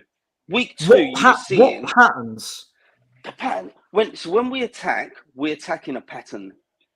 We're attacking a pattern. Do we? Yeah, we do. Do we? I just know so many Spurs fans that are watching Spurs these days and going, "What are we doing?" Like, it's just back to the centre half to centre half, it's midfield to midfielder. Listen, so what we do, in my opinion, right? This is just in my opinion. In my opinion, what we do before you go into this, Gav, just before you go into this, listen, my man, the comment you just put up about me, there is absolutely no need for that. Just saying what was on Twitter. But what? Why? You're a grown man. Why would you just say you're that? You're a grown man. Do you know what it is, Saba? You know me. I know you. I know you offer this, and you're not the same person that I used to know in Malia. You're not that. You're acting. You wasn't acting like this in Malia, and all of a sudden it's like now you've got this like personality on YouTube. You're acting like you're a big man. I'm just saying, just wind it in a little bit. I don't think. Sorry, listen. There are people, i.e., Henry, right there, who works with me daily, who will tell you this is no different to how I am in person as to how I am. I'm just saying, you're not the person I know. Like, it's not a. But dude, you've just come into my chat and talked about sending pictures. What's that? That's not what I've grown up with. Mate, to be honest, I don't even know anything about it. I just remember when you was on Twitter and there was like this big hurrah, and you was like, yeah, but what's that? But dude, you're an adult. You're an adult coming to a football channel, bringing that up. The things from years ago. You're the one that's banging on about it. Let it go. Do you know what I mean? Let it go. How can you let it go if you bring it up? You just brought it up. Mate, I put it up in the chat, all right? No, you're the one that's bringing it out. I don't know, mate. It's not up to me to explain. It's up to you to explain. You tell the story. I don't know what happened. I remember. Weird thing to do. Weird thing to do. Mate. Keep it football. Keep it football. Let's chat football then. Let's chat football. Okay. So first and foremost, I never loved Jose's football. Not once did I say that. Did. No, hang on. Oh, you did. No. Fucking Because hell. this is the thing, Gav. Mate, I hated Jose. You was like banging on. You was fucking beating his drum. Right, are you going to let me talk? Or go on. Are you going to let me talk? Right. It wasn't about loving Jose. I understood what Jose was doing because of the squad he had. Right. I look at Antonio Conte, who has now got Son, Kane, and Lloris already there. He's been given Romero, Bentancur, Kulusevski, Basuma, Perisic, Richarlison. Look at those players and look at the way we play. Jose had Bale. We didn't play him. Jose had Bale and didn't play him because he wasn't fit. Oh, mate. Every time Gareth Bale didn't give him a chance. It didn't give him a chance. Gareth Bale said when he went back to Madrid, his regret was not being fit enough to start more games for Tottenham. Okay, mate. But that's in my opinion. But regardless, anyway. So what I'm saying is, so with Conte, his plan, in my opinion, is to draw teams out. So when he's passing around the back, it's a plan to draw players out for those players like Romero and Langley to break through the lines. And when they break through the lines, you can see the patterns. You can see that as soon as Kane gets it, the rest are off. With Jose, there was no plan. It was just defend deep. And eventually the players made mistakes. We're not... Of course. But again, against Arsenal, mate, we had so many chances. Romero, even in the second half, Romero was through. Romero was through. Yeah. Romero was through. So many chances. So many chances where the final ball and we're in. If Son had his passing boots on, if Richarlison had his passing boots on, we would have been 3-1 up at half time. You think, yes, they had all the ball, but they didn't do anything. It took a 25-yard screamer out of nowhere. It took a Lloris fumble. I don't know what game you were watching. What do you mean? They battered us from pillar to post. Give me their open chances. Give me a chance that they had. They're not going to have many open chances. Conte exactly, because that's the plan. Right, but you've got to let someone... And we had, so when Romero races through, all he has to do, simple pass across the box, Son's in, that's 2-1. Yeah. Right, okay, that's cool. But then you so when Son got the ball, all he had to do is simple pass to Harry Kane, he's 1-on-1. Conte does this to draw teams out, to hit them on the break. That's what he does. Jose didn't do it to draw teams out. Jose just did it. As soon as he went 1-0 up, that was it. It didn't go like Conte will keep attacking. He will keep attacking. Okay, but the difference is Conte has got 5, 6, 7 options going forward. Jose, who did Jose have in midfield? Who did he have at the back? He didn't have any Romero or Perisic or a Bentancur or a Richarlison or a Kulusevski. It's all you've got to look at the personnel. He had a Jan Vertonghen. Oh, come on. He had Jan Vertonghen, who was on the verge of retiring. No. Jan Vertonghen was fine, all right? He suffered from a concussion. All right? That hit him hard. Mate, I swear to God, look it up. He suffered from a concussion that hit him hard. And he wasn't done. Mate, he was an absolute shadow. He was a shadow of his former self. Vertonghen was leaving at the end of that season anyway. I'm talking about the first year. I'm fine, babe. I'm fine. Yeah, I promise. I'm good. Huh? So, man, I'm talking about in that first full year that Jose Mourinho had, right? When you look at the squad that he was given, and everyone said, oh my God, he's been backed. And we had Vinicius, Gedson, Bergwijn, Roden, Doherty. Bergwijn's a good player. I'm not having that. Bergwijn's a good player. Okay, look what he's done since he's gone back. Look what he's done. Okay, but hang on. Let go on. Let me finish the sentence, mate. For love nor money, right? Bergwijn's a good player that no manager at Spurs played. So that's not just on Jose. Conte didn't want him. Nuno didn't want him. Yeah, none of them wanted him, right? If you look at those players, the players that he had, it's it. The players that Jose Mourinho had in midfield were Lo Celso, Ndombele. Celso's a good player again. Oh, no. Right, but again, another one that Conte got straight out the club. So this isn't about if these players are so good, both Conte and Jose didn't want them. Okay. Right? Do you genuinely think that Conte and Jose are the same level? No, Jose's superior. Oh my God. Look at the CV. Gavin, how many trophies has Conte won? How long He's ago won was 9. it how long ago was it since Jose was relevant? How long ago was it since Jose won a European trophy about 4 months ago? He's won a trophy more recently. Jose won the fucking... I can't even think, not the Carabao Cup of European trophies. What is it? The trophy that Conte got knocked out of. The Vanarama of European trophies. All right, when's the last time Jose won a league? But that's not what we're discussing. Genuine question. When's the last time Jose won a league? 2015. Mate, so that's a long fucking time ago. But it's a long fucking time ago. Okay. And look at the teams. Look at the teams. Jose's teams. Dude, you've got to let people talk. The level of teams that he's going to now show that he's past it. He's come to us. He's come to us. Conte's at Tottenham Hotspur. Conte's at Tottenham Hotspur. Because we paid the money, mate. Because we paid the money. Okay, Jose's never going to get a big team again. But hang on, never going to get a big team again. Okay, but Gav, by your own argument, look at the teams he's at. Conte is at Tottenham Hotspur. Yeah, but all right. So Conte's at us, right? But the team before that was Inter. Yeah. Right. He won the league. They haven't won the league for 10 years. Yeah. The team before that was Chelsea. Won the league after being mid 10th the season before. Right. Jose, he didn't win the league at Man United. All right. He was run out. He was run out of Man United after winning 2 trophies. Yeah, go on. 2 mid-table trophies. So he was run out of Man United. Then he came to us. That. Wait. Then he came to us. Imagine weird one then. After Man United. Then he came to us after Man United. Yeah. Didn't win anything, run out. Then now he's gone to Roma, which is the level below us.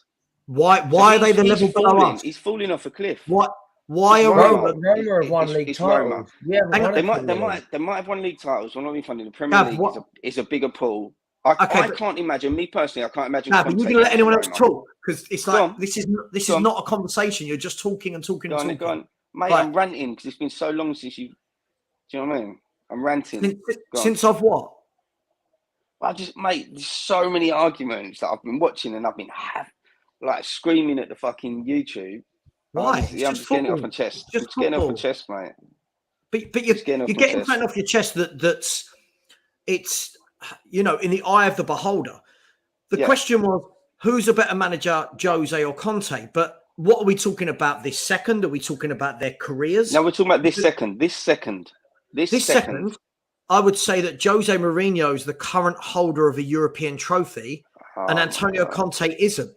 You would say... I can't win with you. Hang on, but if you let me... Gav, right, if you don't let me finish, I'll just kick you off. You've got to let me finish. Go on in. Land. Right. I'm saying, I would say that he's the current holder of a European trophy. Conte isn't. You would say, well, Conte's at a bigger club, which I don't know how we're bigger than Roma, but apparently we are. The difference is, right, at the end of the day, both of them are not dining at the top table of football. Okay. Neither of them are dining at a club that are going to win a league, or going to win a Champions League. Neither of them. Can I say something now? Right, so Jose took over us in roughly the same position as Conte. Conte took us to the Champions League. Conte is dining at the top table, because he is in the Champions League. Jose is in the Europa League. So he's dining at the Europa League table. Conte, before he came to us, the very season before he came to us, he won a league. I don't think no one's argued that. No one. No, what you're saying is, so you're saying Jose is a better manager right now because he's a European trophy holder of a trophy that didn't exist the year before. I didn't say that. You're not listening. No, it's not. You're not listening. This is the thing. Fans like you're talking. You don't listen. Don't say fans like me. Right, but it's true. You're not listening. Debate here, mate. I'm just having a debate here. Right. My point is this, right?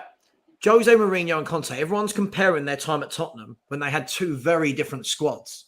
This is the difference for me. Jose Mourinho took over a team that Poch left that was in disarray. It had been brilliant, but it had fallen off a cliff. Yeah, it had. That's not a debate. 25 points from Poch's last 26 games tells you all was not well at Tottenham Hotspur, right? Jose picked it up, right? And in his 18, do you know, in Jose's 18 months as Spurs manager, his points were top 4 in the league. Only 3 managers got better points than him, and that was Klopp. That was Klopp. His name got a Pep, and one other. And I think it was whoever was at Chelsea, right? The 4th best point. So he didn't actually do as bad as everyone thinks. The problem is, Jose Mourinho was given absolutely no players. Now, whilst I'm not saying Conte's got the best squad in the world, because I don't think he has by any stretch, if you had seen my videos, you would know that I absolutely hate the owners for not backing managers. Yeah, we agree. We disagree again. We disagree about that. On what do you disagree on? I like the owners. Okay, cool. Listen. That's cool. If you like the owners, that's a completely different thing. 1 trophy, 22 years, another crap transfer window. They're not for me. Mate, I'm not being funny. I'm not being funny. When they came along, you didn't have Man City. You didn't have Chelsea with their state ownership. That wasn't. When you had Arsenal, Man United going for league titles, anything was possible. But now you're competing with states, mate. There's nothing you can do. Genuinely, there's nothing to do. The fact that mate, you're the same age as me. Oh, come on, mate. Leicester was a one-off. Hang on. You're the same. Wait, listen. You're the same age as me, yeah. So I grew up genuinely. When I grew up, I would never have dreamt that I would see Tottenham in the Champions League. Never have dreamt. It was a dream. It was never going to happen. It was like you had the Sky top 4. That was it. To see us in a Champions League final, playing football in the greatest stadium in the world, right? Like it for me, they did that, and they did that in a sustainable way. In a sustainable way, he built us gradually. Well, no, you say that. Martin Jol started it off. Yeah, I agree. Harry Redknapp did that. Harry Redknapp took us to the Champions League. It was just gradual build up. Even when I agree with you, you try and find a way to disagree with me. Chelsea and Man City never existed. I genuinely think we would have won more trophies than we've got at the moment. I genuinely think we would have. You can't compete with that. I can't. Okay, just let me know when I'm allowed to speak, and then I'll retort. Go on, speak. Right. The problem is, you said, how do people compete with that? But Leicester City did it. Liverpool. Hang on. Liverpool. Yeah. Look how successful Liverpool have been the last 5, 6, 7 years. They're not. They won. Huh? How many league titles they won? They've won 1 league trophy and they've won 2 Champions League. No, 1 Champions League. 1 Champions League. They've won 8 trophies. Okay, 1 Champions League, 3 Champions League finals, an FA Cup, a League Cup.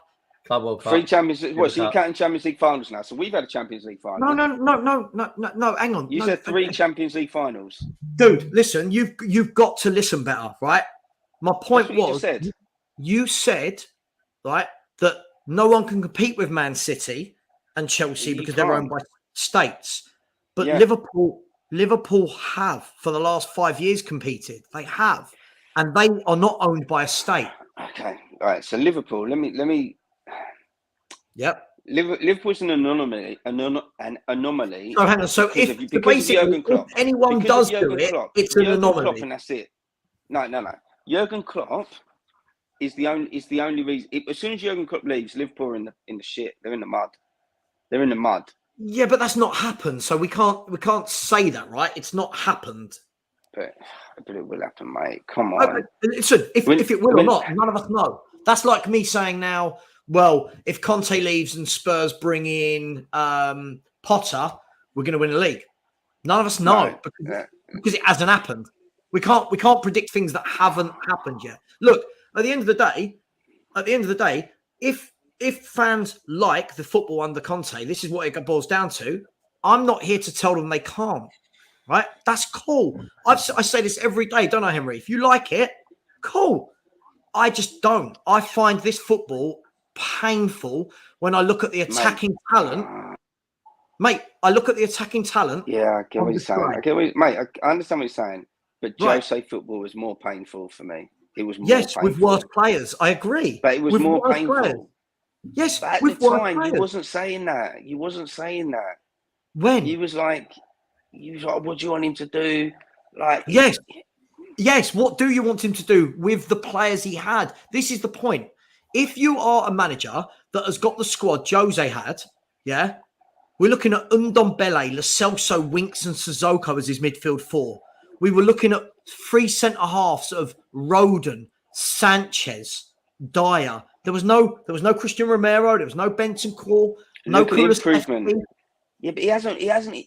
Jose never. Look at the improvement in Dyer since. Well, we're gonna disagree. I think Dyer's a very average centre half. Oh, mate, you're not even I swear you're not even a Tottenham fan, man. You need to fucking support. You need to support the team. Mate, listen, you've got to grow up. That sentence right there. That I'm not a Tottenham fan because I've got a different opinion. Yeah, you have no. You just Dyer.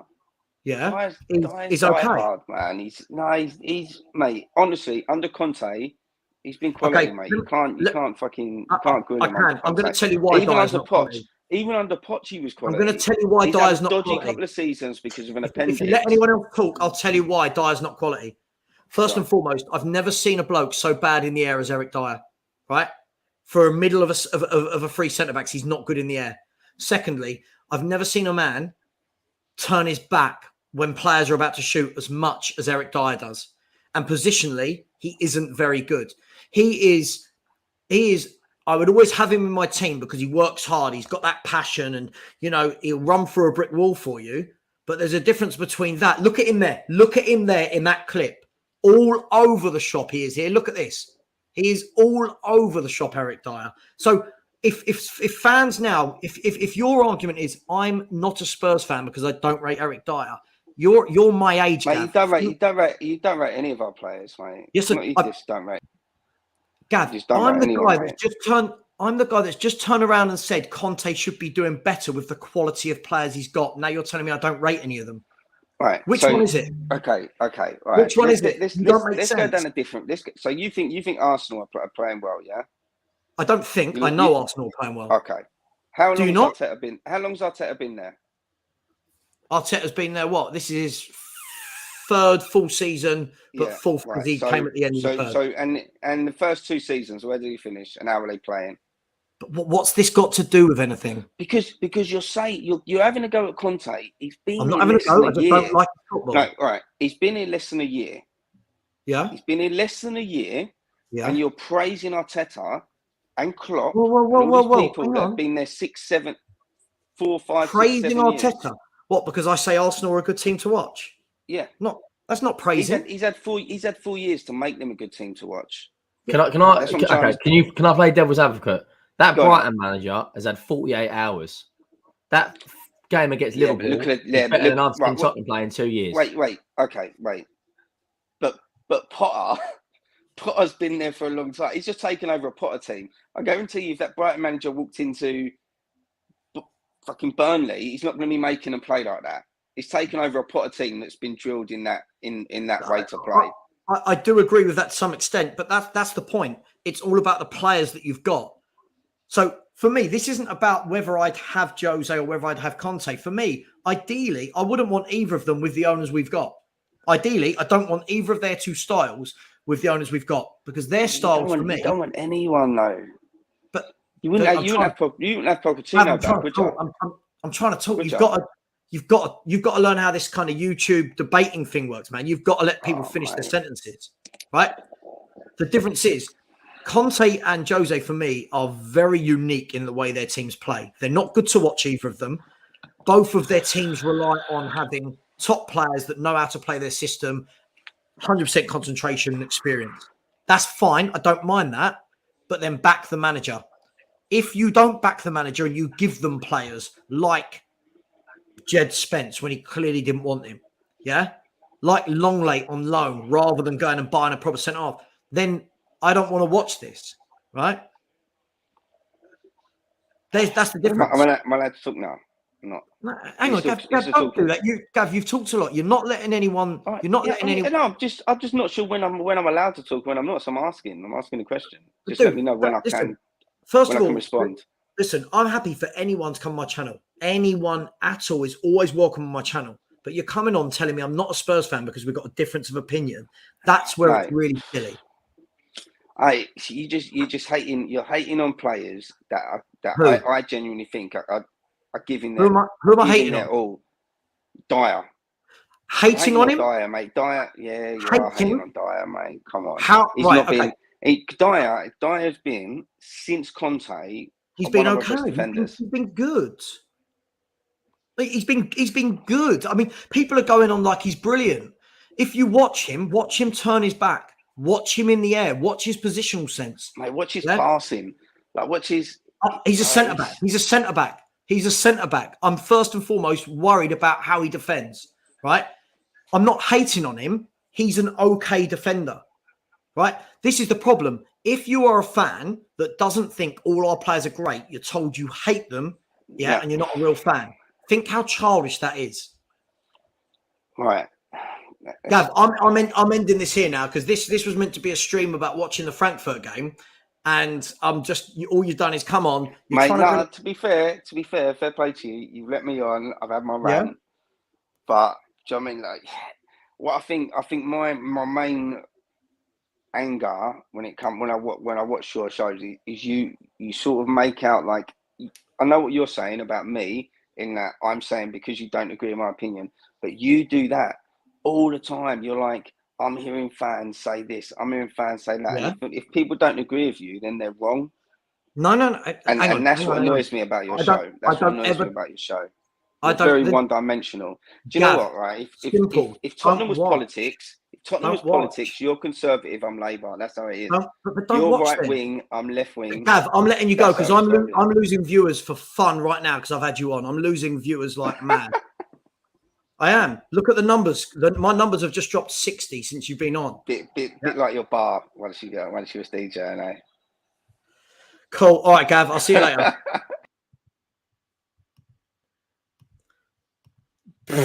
I tell you what, in life, if you ever regret letting someone on your show, it is that. Listen, that wasn't anything about football. That was a personal. Of course, it was a personal attack. Of course, it was. If he doesn't like your show, then why is he tuning in, mate? Anyway, talk to me about sat here and thought, do I get involved? No, sorry, mate. Watching that was more entertaining than watching our fucking shit shows. Yeah, at the end of the day, right? I'll debate with anyone, right? But what I won't have is when people say it's the personal attack, first of all, which is just not right. Yeah. And second of all, it's I swear you don't support Tottenham. It's like, I've got a Spurs channel and I don't support Spurs. Yeah. Right. It's silly. But anyway, right. What's going on here? What are we saying? We're fucking awful. We've been better somewhat second half, but I mean, right now I'd take a draw. Mate, I said. Go on. No, sorry, go on. I was just going to say that I said this morning I'd bite your hand off at a draw. I don't feel that. We've got people telling me that apparently you can see the patterns of our forward play. I'm not seeing it. There's Emerson Royal. If we get a win here, I think we will qualify for the next round of the Champions League. I think if we get a win, I think this is where it all lies down. Getting a win here. People say we've been awful, Henry. Wow, okay.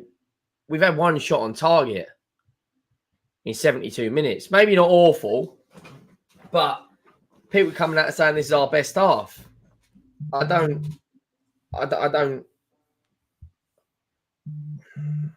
The fact that Højbjerg and Benson Core are still on the pitch as well.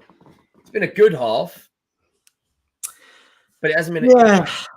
That's all it is, though. It's if we win now, if we score now, I'm going to be in the mud. Henry hasn't got a fucking clue. If you can't see what Conte's doing, you should piss off down to the Emirates. If Conte wants him, I want him. I'm Conte in, but I'm neither. By the way, I'm not Conte in or out. I've never once said I want Conte out. The message I said the other day to someone, which really riled people up, was if I woke up in the morning and Conte wasn't the manager, there's no part of me that would care. And I don't know why that's such a bad thing. Yeah. OB, thank you. I was trying to keep my cool. But Henry, I'll message you after the game. I'm getting your messages. Yeah, no worries.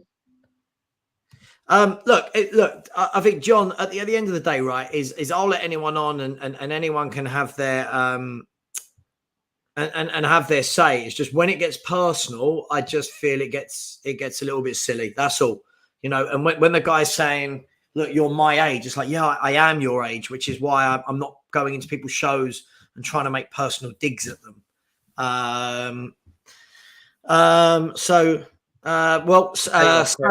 Perisic and put on Sessegnon. He's taken off Perisic and put on Sessegnon in the 74th minute. Yeah. Thanks, Rob. I'll tell you what, first of all, let me publicly apologise. Sorry, I thought when Gav was going to come on, he was actually going to talk something about the game.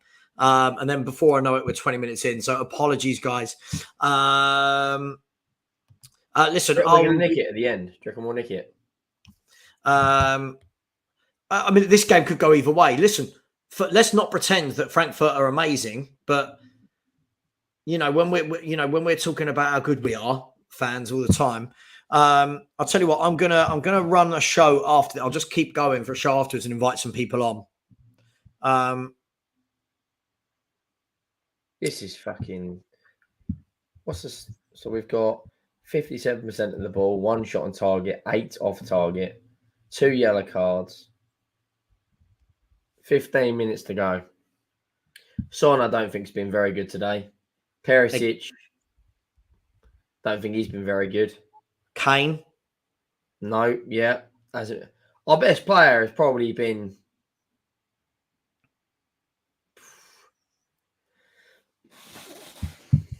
Probably fucking Dyer or Romero at this rate. Oh yeah, it's just tough. It's just. I mean, I know. Listen, I'm not saying a point away is bad, but it's just yet another game where we don't play well, and then we've got Brighton away. Thank you very much, Gokuma. I really, really do appreciate that. By the way, Napoli are 5-1 up. Wow. So that's talk to me, guys and girls in the chat, and thank you so much, Gokuma. I really do appreciate that. That is very nice of you. Thank you. And if I have missed anyone's super chat, please let me know. I feel like I might have missed one. If I have, I've not done it intentionally. Griezmann's just scored. Let me know what you think. Out of 10, how would you rate tonight's performance? What are we giving out of 10 so far with 14 minutes of the game to go? 5 or 6. 6. 5. It's just a 0-0 point away in Europe. When you look at our previous results, I'm not going to say that I'm happy about it, but it could be a fucking hell of a lot worse. I'm just going to get some more water, Henry. I think it's been a somewhat improvement against Sporting, but yeah, we haven't conceded. We just lack what we lack is, and this is difficult because I don't think we've had it in so many years, but we lack that X factor in a player who can really, make something of absolutely nothing. Harry Kane can do it, but he's done it for so many years now. I think he's slowly losing his legs.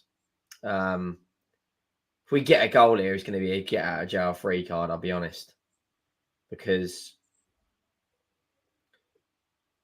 Harry Kane's Tesco Mobile has got bloody no service. Here, look. True Blue 849.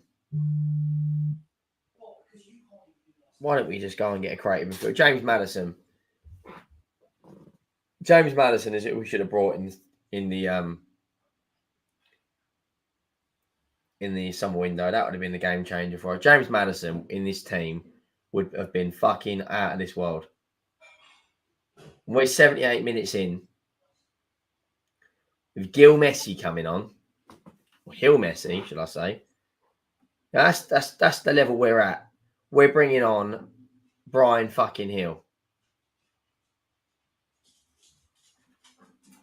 It's just not looking good, is it?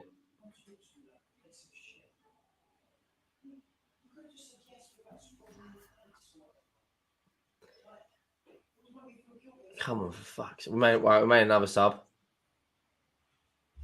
Our bench is just... The Lenglet's gone off. Højbjerg's gone off. The Charlison's gone off. Perisic has gone off. And we've brought on Ben fucking Davis. Right, we've got 10 minutes to go. Good job. You've got to laugh, haven't you? 10 minutes to go. We're bringing on Ben fucking Davis. Hang on. No, can't give penalties for that. Is that on VAR? I think that's gone VAR. If they get a penalty here and we lose. No, I think they've carried on. Squad Brian Hill was on. Yeah. Oh my God, who was that? Was that Royal? Oh, Sessegnon.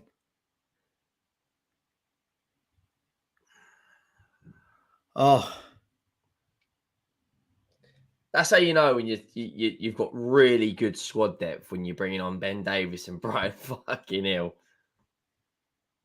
Yeah, hello, Dave Clark. David said, Sava, can you give me a hi and a 2 noon black and white army? Not had a shout out in ages. Yeah, big up to yourself, Dave. Newcastle fan. You must be very happy after the, was it 4-1 against Fulham at the weekend? Or 5? 5-1, wasn't it? I don't know. I can't remember. I know there was definitely 4. Dave, let us know. Was it 4? Was it 5? True Blue. Paddy K has said, love Sutherman. Thank you. Much love to you as well. True Blue. Hello to you, my man. Has said, Sava, it really seems like this team has no coach. What do we do? I just don't. No. When I watch this, I don't watch a team and say, oh my God, we're really well coached. I watch a team and think this is a team that is so worried about conceding that we don't really bother with anything going forward. That's just the way I see it. People can convince themselves if they want that you can see patterns of play and attacking patterns. The only attacking pattern I see is get the ball really quickly to the front three. But listen, if it wins a game, it wins a game. But just for me, I just don't want to watch it. Yeah, you go 4-1 was the score. Phil Woodruff said there's no urgency. Terrible, lazy football. They're playing for the draw. Yeah, we just it doesn't look like there's anything in anyone's legs, does it? It doesn't. I don't know. 8.5 minutes left plus extra. Well, a couple of minutes added on. Yeah, it's a struggle. It's a struggle to watch. Right, come on. Got time on the ball here. What? 4v4. No. Again, Kane just looks a bit Napoli are 6-1 up. Oh, hang on. Hang on, look at this. We got 5 back, they've got 5 forward. Oh God, thank God for that. I mean, to be honest, they've not been anything special here at all. No, they haven't. They've been pretty poor. Swedish Chelsea fan has said, hey Sava, do you think Nkunku will do well at Chelsea? I think Nkunku will do well wherever he goes. I think that's a serious talent, Nkunku. Serious player, that is. When I say talent, I mean he's done it for years now. He's a very good footballer. Come on, right. Brian Hill giving it away again. Both teams cannot keep hold of this football, can they? Tadic got sent off for Ajax. Did he? Yeah. Oh, fucking hell. They got, I didn't know they signed Simone. Oh, that's not the Simeone from thingy, is it? Is that the forward they've signed from? No, it's not. Who's the striker that played in Serie A called Simone? Simone's actual son. Who's he playing for now? Shall we? He scored about 15, 16 goals last year. Brian Hill was knocked the ball twice off in 2 minutes. Yeah, let's have a look. Are you talking about Simeone? Yeah. Who's he playing for now? So this was Simeone, who was at Verona last season. He got 17 in 35 for Verona. And who's he at now? Napoli.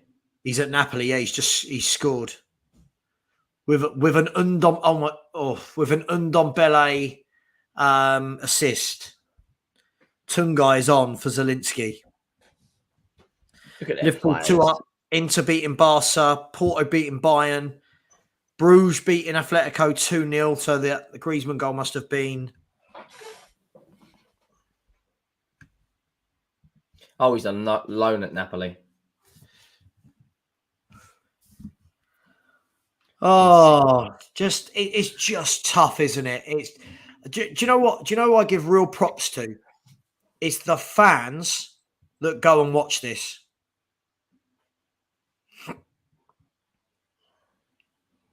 It's the fans that actually go abroad to watch this.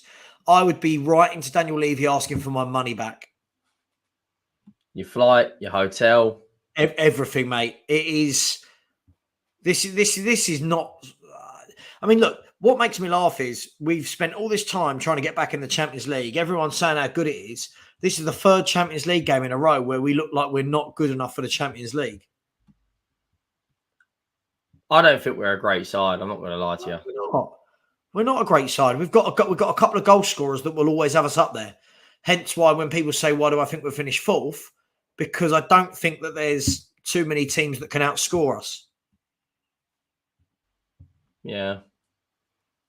I think top 9-4-3 there. Kane's been well off it tonight. I think he's absolutely spot on.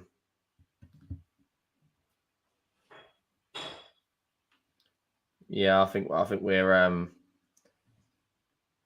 struggling. I'm not going to lie. Does it surprise you though? 57% possession, 2 shots on target. They've had more shots. We've had. No, it doesn't surprise me. That's the thing now. It doesn't, does it? Look at that comment at 9:44. Daryl Denton, Sava, them 3 tickets you give, honestly, I will give you them back. Mate, yeah, listen, I'm not getting those tickets. And I'll tell you why I'm not getting them tickets. I can't subject people to this. See, this is the sort of fan that can't see any bad in it. Do you know what I mean? It's for me, when we're saying Frankfurt have had 0 chances, that's not true, is it? I don't think they've had a proper. I think they've had a lot of half chances. I don't think they've had. No, I don't think either team have. But I think we're fans like this that tell themselves that they make these things up in their head to make themselves feel better from what's actually happening. Do you know what I mean? I mean, that comment again from top 943. You got to fancy Brighton to beat us. I mean, sorry, James. The way they played against Brighton. Sorry, James. What do you mean? 2 good players. You're off again, Sav. What do you mean? What does that mean, James? Sorry, can you let me know?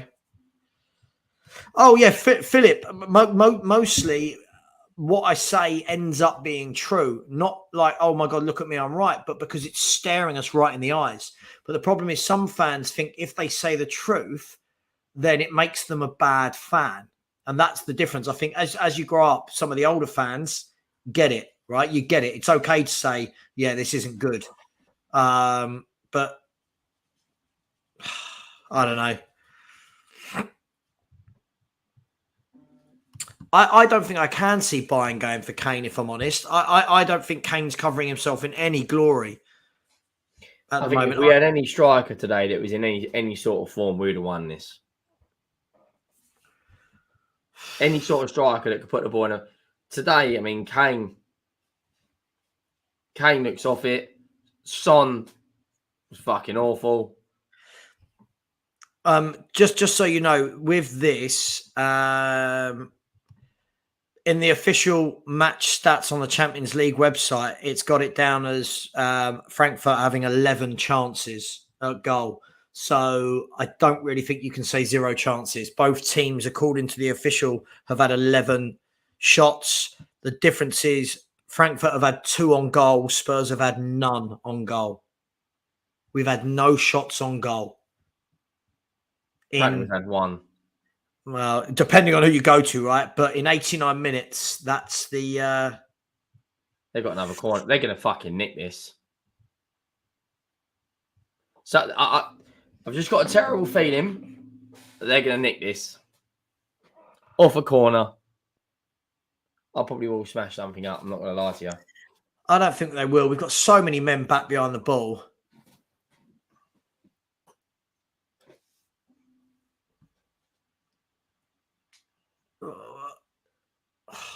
It's at the moment, it's like a school game, isn't it? Mm. It's like a school game. It's like you attack, we attack. We'll give the ball away. You give the ball away. It's terrible from both teams. Porto are 2-0 up now.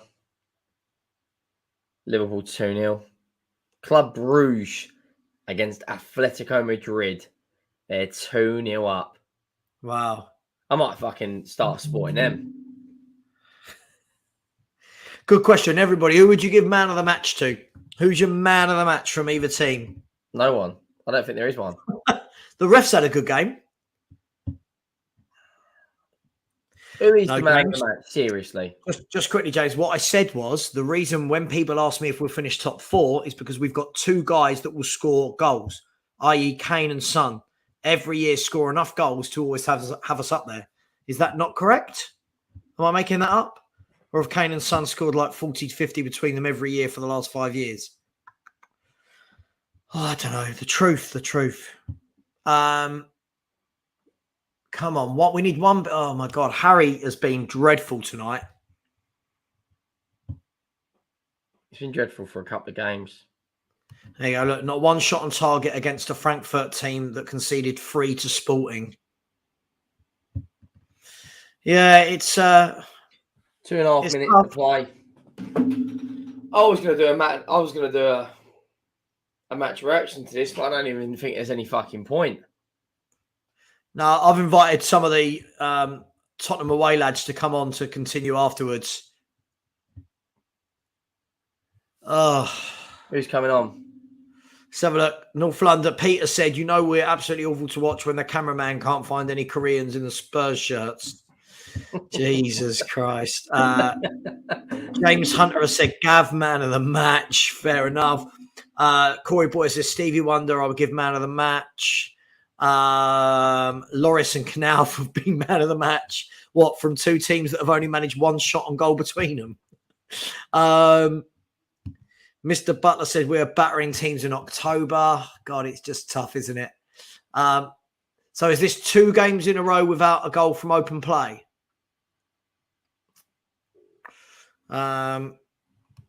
Mafid, thank you very much. Big up to yourself. 3 games in when we will have the Kane conversation. What conversation? What we're talking about? Is that Marlon? Is that you, Marlon? Who's representing the view from the South Stand? What conversation do you want to have about him? We can definitely have it. That's what we're here for. We can discuss anything we want. Man of the match is Emerson. Yeah, okay. Come on, surely we're not going to lose this in the last minute, are we? No. I'll tell you what, if someone had told you this was a Conference League game, these 2 teams, would you have believed them? Yeah. Oh. Yeah. It's tough. What we'll do as well is from about 10 o'clock, we'll allow people to come on if they want to have their say. But please don't go on a massive rant like Gav did. Benton Core played good tonight. I'll be honest, I can't say I noticed him really. But okay. For me, I don't think anyone has stood out for me on either team, to be honest. This puts a lot of pressure on the Brighton game, doesn't it, Henry, now? If this... I think if we... Well, there you go. Full time, 0-0. So we've lost to Arsenal 3. So basically our last 4 games have been 2-0 at Sporting Lisbon, beat Leicester 6-2, lost to Arsenal, drew with Frankfurt. So I mean, whenever we come up against a decent team, we cannot beat them, Henry, this season. Have we beaten any good teams this season? No. Marseille is probably the best teams we've beaten. Guys, in the chat, guys and girls, talk to me. Other than leaving out Marseille from the Champions League perspective, actually, let's leave them in there. Who is the best team we've beat this season and why? Who is the best team we've beaten? Henry, you go. Who's the best team we've beaten in your opinion? Probably Marseille. Yeah, and league-wise?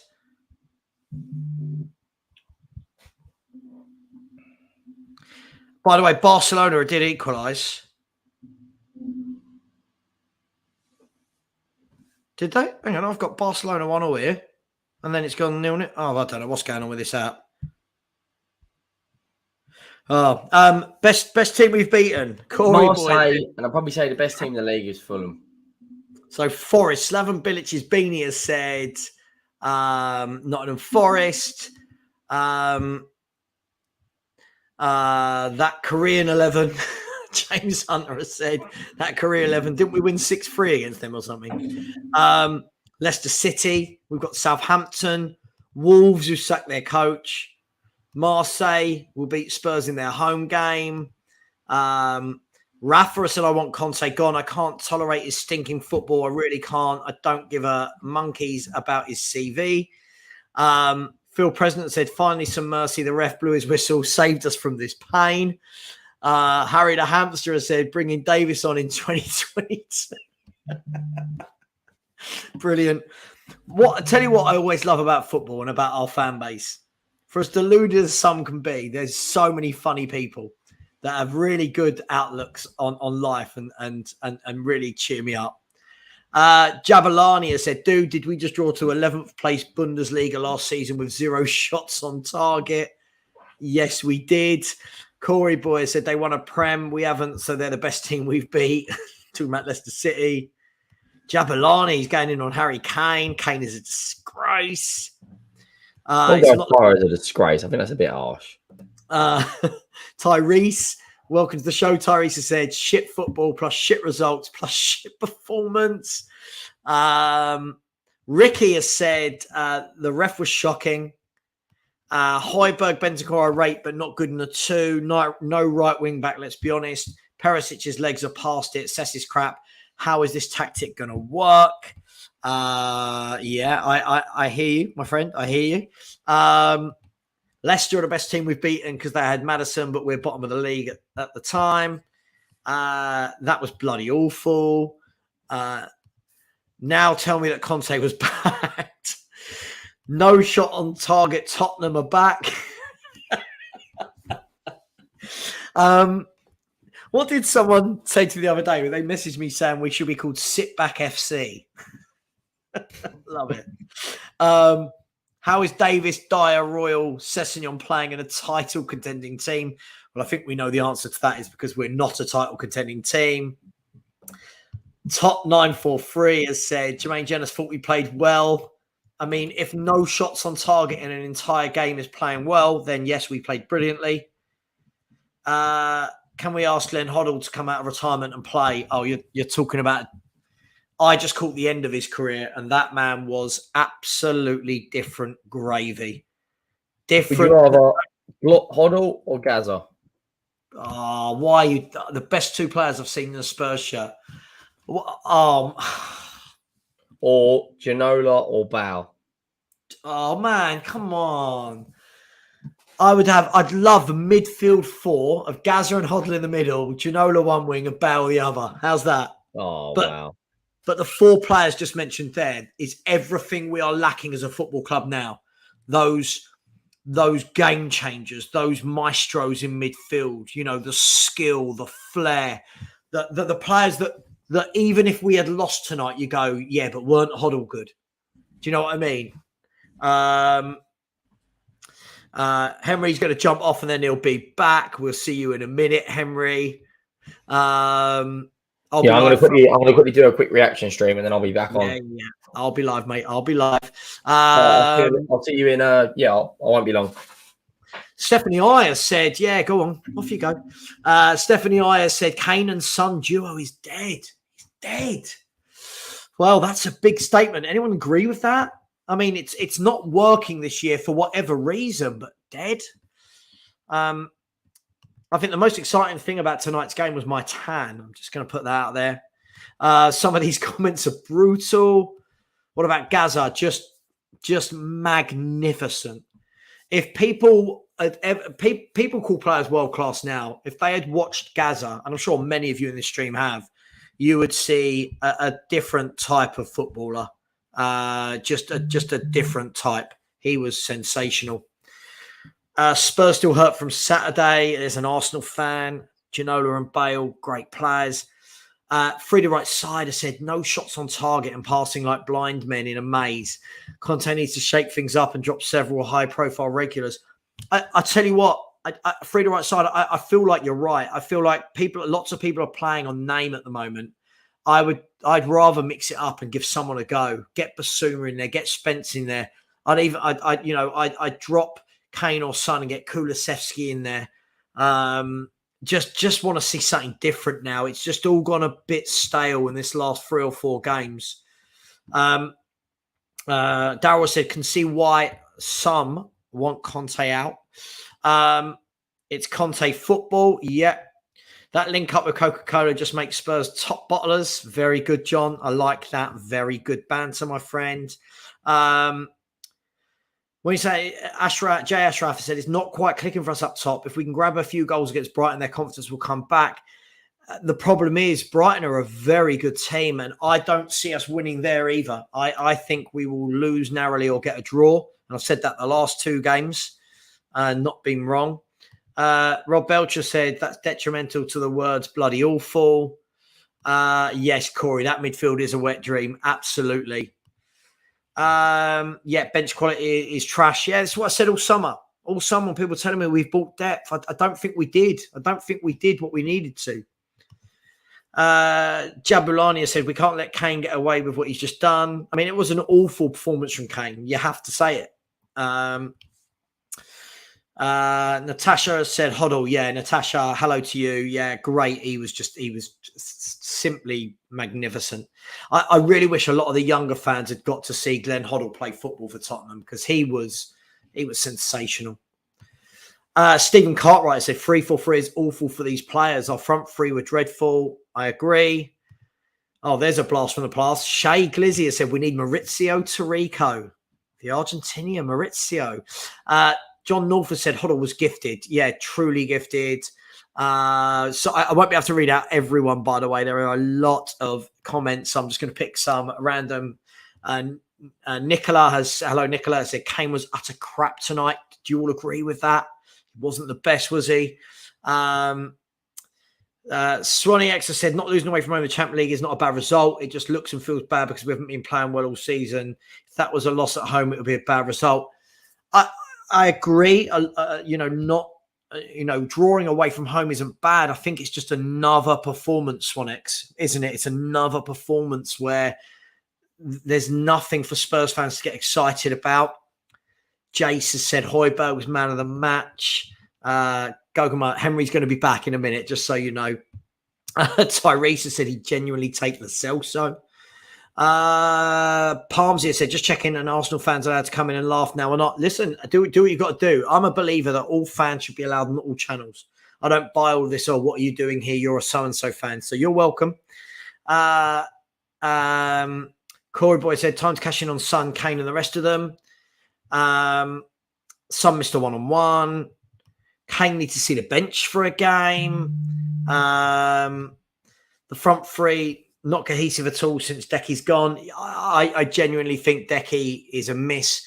What was baffling to me was when he did bring Richarlison into the 11, it was at it was at Decky's expense. I think he gives us a different perspective. Stephanie I said, as long as Conte plays his system, then Kane and Son duo is dead. Jabulani has chipped in and said Kane and Son duo didn't produce a shot on target. Part after party said Kane is so poor in a final third, bench him like Son was. We are at a dog. I mean, it's the fans are not happy, right? The fans are not happy. So, look, guys, what do we do? What do you do for Brighton? What does Conte do at Brighton? Not what would you do? Do you think he goes with the same 11? I think he will. I think he'll go with the same 11 again. I just don't think he's got it in him to mix it up. Please keep smashing that like button. Where are we with likes? We are at 126 likes, so thank you very much. If anyone does want to leave super chats, then that money does go to charity, or not, definitely not to Daniel Levy. Let's just want to check just to see if you haven't. There are 200 of you in the chat. If you haven't subscribed to me, please do. We're aiming to get to the 250 tonight, and we're 9 away from that. Sorry, 2050. So we are 9 away. So if you haven't subscribed, then please do. Nicola said, "Fuck's sake." Harry has said, "Gil playing for the badge." Corey saying, "Bring back Teddy Sheringham, another class act." He is, again, something that we are missing. A link-up player, a player that can drop in that hole, get the ball, dictate. Again, I just don't know who put this squad together. I just don't know who did. Jim Bird said, "Every game I've watched recently, I've just sat back in my chair. Just want a performance that gets me on the edge of my seat." I hear you. Sue Smith said, "More frustration. Harry and Sonny are so poor." Sonny and Kane seem to be taking a lot of the brunt tonight. Is that fair? Talk to me. John North has said going to struggle against Brighton. I do think we might be able to. But, you know. Sorry, somebody's just asked if they can come on in a minute. Yeah, well, our target. Yeah. Two midfielders letting our attackers drop and no defence. Yeah, absolutely. Kane is embarrassing me to my friends. I mean, I think that's a little bit harsh. Conte to get sacked. He's not going to get sacked. Mark Shaz lost to Brighton 2-1. I mean, it's going to be a tough game. They're a good team. They press. Zobo has said, "Come on, Savage, Spurs are not getting top 4. I hate to say this, but Arsenal are better than us." I agree, Arsenal are better than us. I just think at the moment, Chelsea, I think, look, I've said it all year, Zobo. I've said it is going to be, I truly believe, Man City are running away with it. And then I think it's going to be between Arsenal, Spurs, Chelsea, Liverpool, Man United for that top 4. And 2 of those teams will miss out. If it's us, it's us. But I believe, I believe Kane and Son will have enough good games where we score goals against the lower teams to get points on the table. So I do believe we will. Sustainable Shooter said, "Very boring game. Sava, Kane, Son, Richarlison, so shocking." Look, we know what Kane and Son can do. I've never been a fan of Richarlison. I don't know why we paid 60 million for him, if I'm honest. He's now played he's now played 10 games and only scored in 1 of them. It doesn't really do a lot for me, if I'm honest. John Keller said, "We had no luck, Sava, let's be honest. This isn't luck. This is every game. This isn't luck. We had 1 shot on target in the game." Kane deserves to be benched. Daryl Denton said, 20 million for 0 shots. How many games is that now? Conte is elite, some say. I mean, let's put it out there. I'm going to ask, is Conte an elite manager? I'm not saying he's not. I'm just saying, is Conte an elite manager? I'm just going to I'm just going to go forward, right? Again, look, Gav, I mean, I saw Hoddle at the end of his Spurs career. I mean, if you're my age, you would have seen Hoddle at the end of your Spurs career. I was taking to Spurs since I was 3. And I think Hoddle left when I was 8 or 9. So, yeah, I did get to see Hoddle play. So I don't think, sorry, if what I said to anyone that was patronising, what I meant was, I feel sorry because some people were younger, they didn't get to see some of these players. I don't think that was patronising in any way, shape or form. Apologies if it was. Tell me if it was. I'm sorry. I really didn't think it was patronising. Gav, you don't have to watch, mate. You honestly don't have to watch. I don't know what you're trying to do him. I'm not sure what the issue is. Just go away. It's absolutely fine. We don't need you. Rofshan has said, wasn't the best game, but not a bad game as well. There were chances to be taken. Yeah, I mean, it wasn't the worst game, but it's just very This is what Conte does.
So sorry. I muted myself by mistake. Can you hear me now? Can someone give me the thumbs up? Can you hear me? Someone let me know if you can hear me. Anyone? Yes, so sorry. I've just been chatting away. So what I was saying was I had a few questions there where people were saying, what would, sorry, everyone, I'm seeing all the comments saying you're on mute. I'm so sorry. Lots of people saying, what would your reaction be if you woke up and he was sacked? I just said I wouldn't care. It's not it's not anything bad. I just wouldn't care. It's not like I have no affiliation with him as a manager. The same as when Jose was sacked. It wasn't like I was like, oh my God, we've lost Jose. It was like, okay, this is Spurs. What are we doing next? So yeah. Let's have a look. It just proved that even having Paratici in contact the club, we could not attract the top players who we wanted.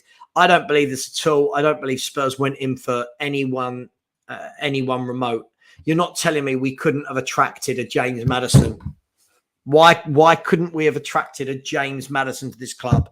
I just don't. I'm not buying that. I'm sorry. I don't buy that at all.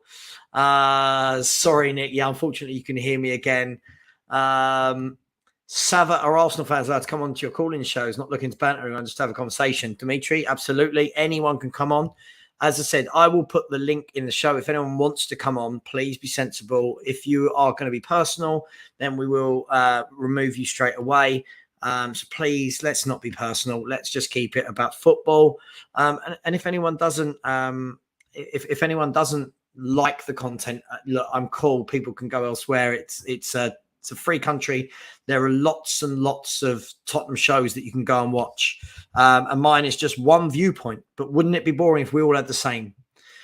Rob Shannon said, but don't you think changing managers after managers often is a bad thing? I mean, yeah, but that's a different question to what you asked me. You asked me, what would I do if Conte had left?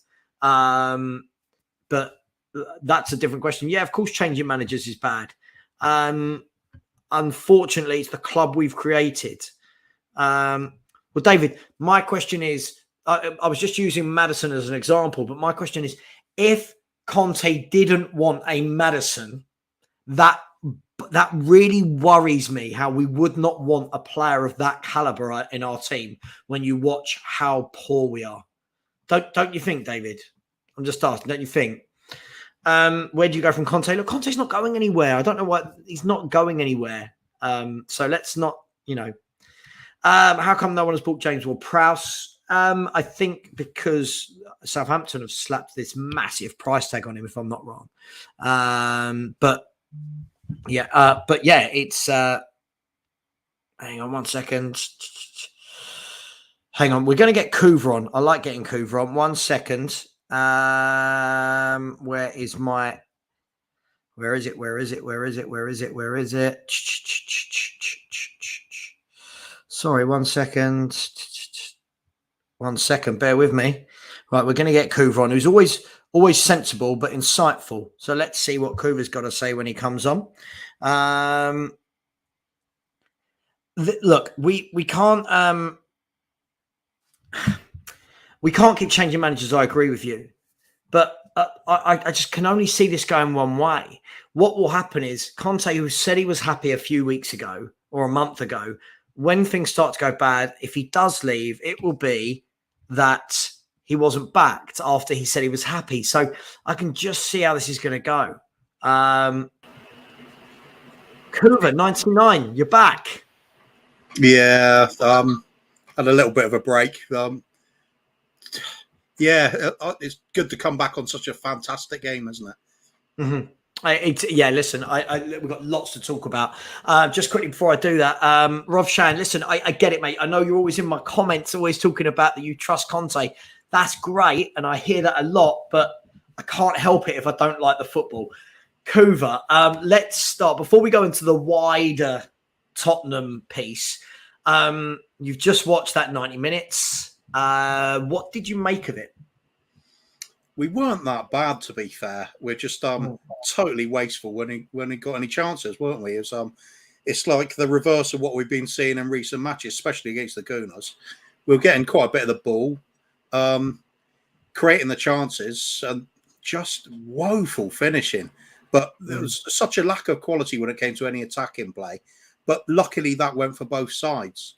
Yeah. It was a really low quality game of football, that one. The real positives I'll take from it, it looks like Romero's back on form. I think he was our best player tonight. Yeah, I thought Romero was decent. Yeah, he was aggressive. He was winning everything for fun, wasn't he? I thought Longley had a really good game. Dyer was solid. No mistakes from him at all, if I remember rightly. Let's see, Emerson, he got a usual game from him. Lot of effort, low quality, nothing to show for it. I think it was him keeping them on side for their best chance as well.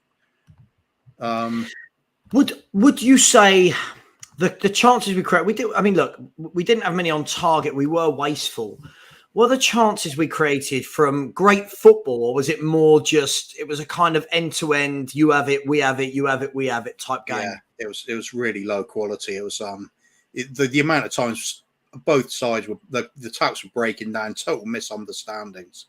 When you see it when it's happening between Kane and Sonny at times, and you think, what's going on here? The two people who I think are used to be on telepathic level, it was just not happening tonight. I think we're screaming out for Decky. I think you mentioned that on your stream as well at some point. Just needed that little bit of quality, a bit of composure on the ball, and just put Perisic again. We usually rely on him for the delivery. He was not on it tonight. I think that's one of his poorer games for us. I mean, we'll talk about him in a minute. Just before we talk about Perisic, just quickly. So Pete from North London please go and subscribe to him. Has said Forest is our only away win this season, and surprisingly, for a team that is a counter-attacking team, that's quite strange, isn't it? Because normally counter-attacking teams are very good away from home and not as good at home, because at home the fans demand that you have more of the ball. And we weren't very good against Forest either, were we? No. So that's now. So we're looking at Chelsea away, West Ham away, Arsenal away, Forest away, Sporting Lisbon away, and Frankfurt away. Is that right? Am I missing one? Isn't it? Yeah. The chat will let me know if I'm missing one. Pete, thanks so much for the donation as well. That does go to charity, so thank you very much. Kuva, let's talk Perisic. He's an interesting one because I said on a video I did yesterday that Perisic is a player I've admired for a decade, right? A top quality international player, can play multiple positions. But Kevin, I'll bring you on in 1 second, my friend. Bring you on in 1 sec. I can see you. But have we got the Perisic that everyone thought we were getting, or have we got a guy that does look his old age in terms of football years. I know he's younger than us, but you know, I think he's struggles in some games to sort of get into it. When he is there and he's on form, he's putting in quality footballer. But tonight he was giving the ball away constantly, wasn't he? There's just something not clicking. He was poor against Arsenal as well. I thought you've got to hope it's just a little blip in his overall performances, because generally speaking, he's been pretty good this season for us, I think. But is it the Perisic we know from before? That one that's like, in the World Cup stage looks like one of the best players there. No, he's not. He's not at that level now, is he? No, there's glimpses of it, and you can see he's a quality player, and he's been a great player in the past. I think it very much is the twilight of his career, but I still think he's the best option we got at wing back on either flank at the moment. Okay, I'm just going to bring Kevin in here to see what Kevin's point is. Guys, when I invite you in, I'm going to ask what your question is. We'll have a debate, and then I'm going to kick you out in the nicest possible way. Please don't ever be offended by that. It's just there's a few people that want to chat. If you do come on, please don't have this show on in the background with a volume on, because I won't be able to. I won't be able to hear. I'll just hear myself. Kevin, can you hear me? Yeah. Yep. Hello, mate. What did you want to say, mate? What was your thoughts on tonight? What do you want to get off your chest? Just poor, mate. Very poor. A little bit of quality, a bit of composure on the ball. Oh, someone needs to turn down the delivery. He was not on it tonight. Hold on, I'll have to come out and come back in. All right, mate. I mean, we'll talk about him in a minute. Just Corey, how are you, mate? Yeah, I'm good, man. Congratulations on the wedding, mate. Hey, Kuva, how you doing? Thank you. That feels like ages ago now. It was only about 10 days. But Corey, talk to me. Talk to me and Kuva. What did you make of that? What do you make of Spurs in general? Are we just in a bad moment? Is this what we can expect between now and May? What's going on? It's appalling at the moment. The first 7 games, we were beating no ones, really. Like Arsenal, then we played Arsenal and it collapsed. And it's just proven again in the Champions League, Conte just can't get it done again. It's infuriating to sit there and watch that for an hour and a half of my life, Yeah. Yeah, I mean, so tonight, I mean, are we putting? I say are you? This is your moment. Are you putting tonight's performance on Conte? Was it the players? Was it woeful finishing? Is it the way he sets them up? What went wrong tonight from a kind of not winning perspective? The tactics. We haven't got the players for the 3-4-3. I've been banging on all season for 3-5-2. We play it once, looked good, and we haven't played it really since. Yep. We're getting bullied in midfield. Bentancur and Højbjerg. Højbjerg just hasn't got the pace. That's why he's got like a 65 on FIFA 23, for pace. So it's just a lot. You need Basuma in there to run at the players, to break up the play, to find Bentancur and to find Højbjerg, to be able to play the ball like he did at Brighton. I'm a Brighton lad. I've been to quite a few Brighton games. I've seen it. I'm a Spurs fan first, as I've always said, but we're going to struggle against Brighton. We haven't got the players for this system. Perisic is pretty much on his last legs at 33, even though I'm 4 years older than him. But it's like you can tell when a professional just isn't running for it anymore. Yeah. Yeah, just quickly, Hassan, I'll bring you in 1 second. I can see you in the background. I will bring you in. Kuva, just quickly on that point. Look, we got. I said before the game with Henry, I said, look, this is a really interesting 8 days for Spurs. You've lost the North London derby. I said this before the game, if we don't beat Frankfurt and then don't beat Brighton, all of a sudden you've gone 5 games and the only one you've won is against bottom of the league Leicester at the time. Now, obviously, what I don't want to do is I don't want panic stations to set in. Everyone's going ultra negative, but if we don't beat Brighton, is that a time where we have to sit up and go, what's going on here? We're not beating anybody of any note. Yeah, of course, you've got to pay attention to it. I mean, we're talking about Premier League here. You go on a bad run, that's you out of the running for the title straight away, isn't it? Can't afford that. If we're pretending we're good enough to go for it, which doesn't look like we are, that's the sort of game you do have to win, isn't it? I think I disagree with Corey a little bit about tonight. I don't think it was so much about the formation tonight. I think it was just sheer lack of quality when we did get forward. We were so... Kane and Son were off it completely all night. I thought Kane had a really good game in terms of being the target man, because he was man-marked the whole time and still managed a good job. But when it came to actually, the killer moment, any chance he had, he was as wasteful as anybody, wasn't he? Sonny control was off, couldn't hold the ball up either. It's like a lack of understanding between the forwards at times. And Richarlison, a lot of work and nothing else. Yeah, I'd say that from Richie.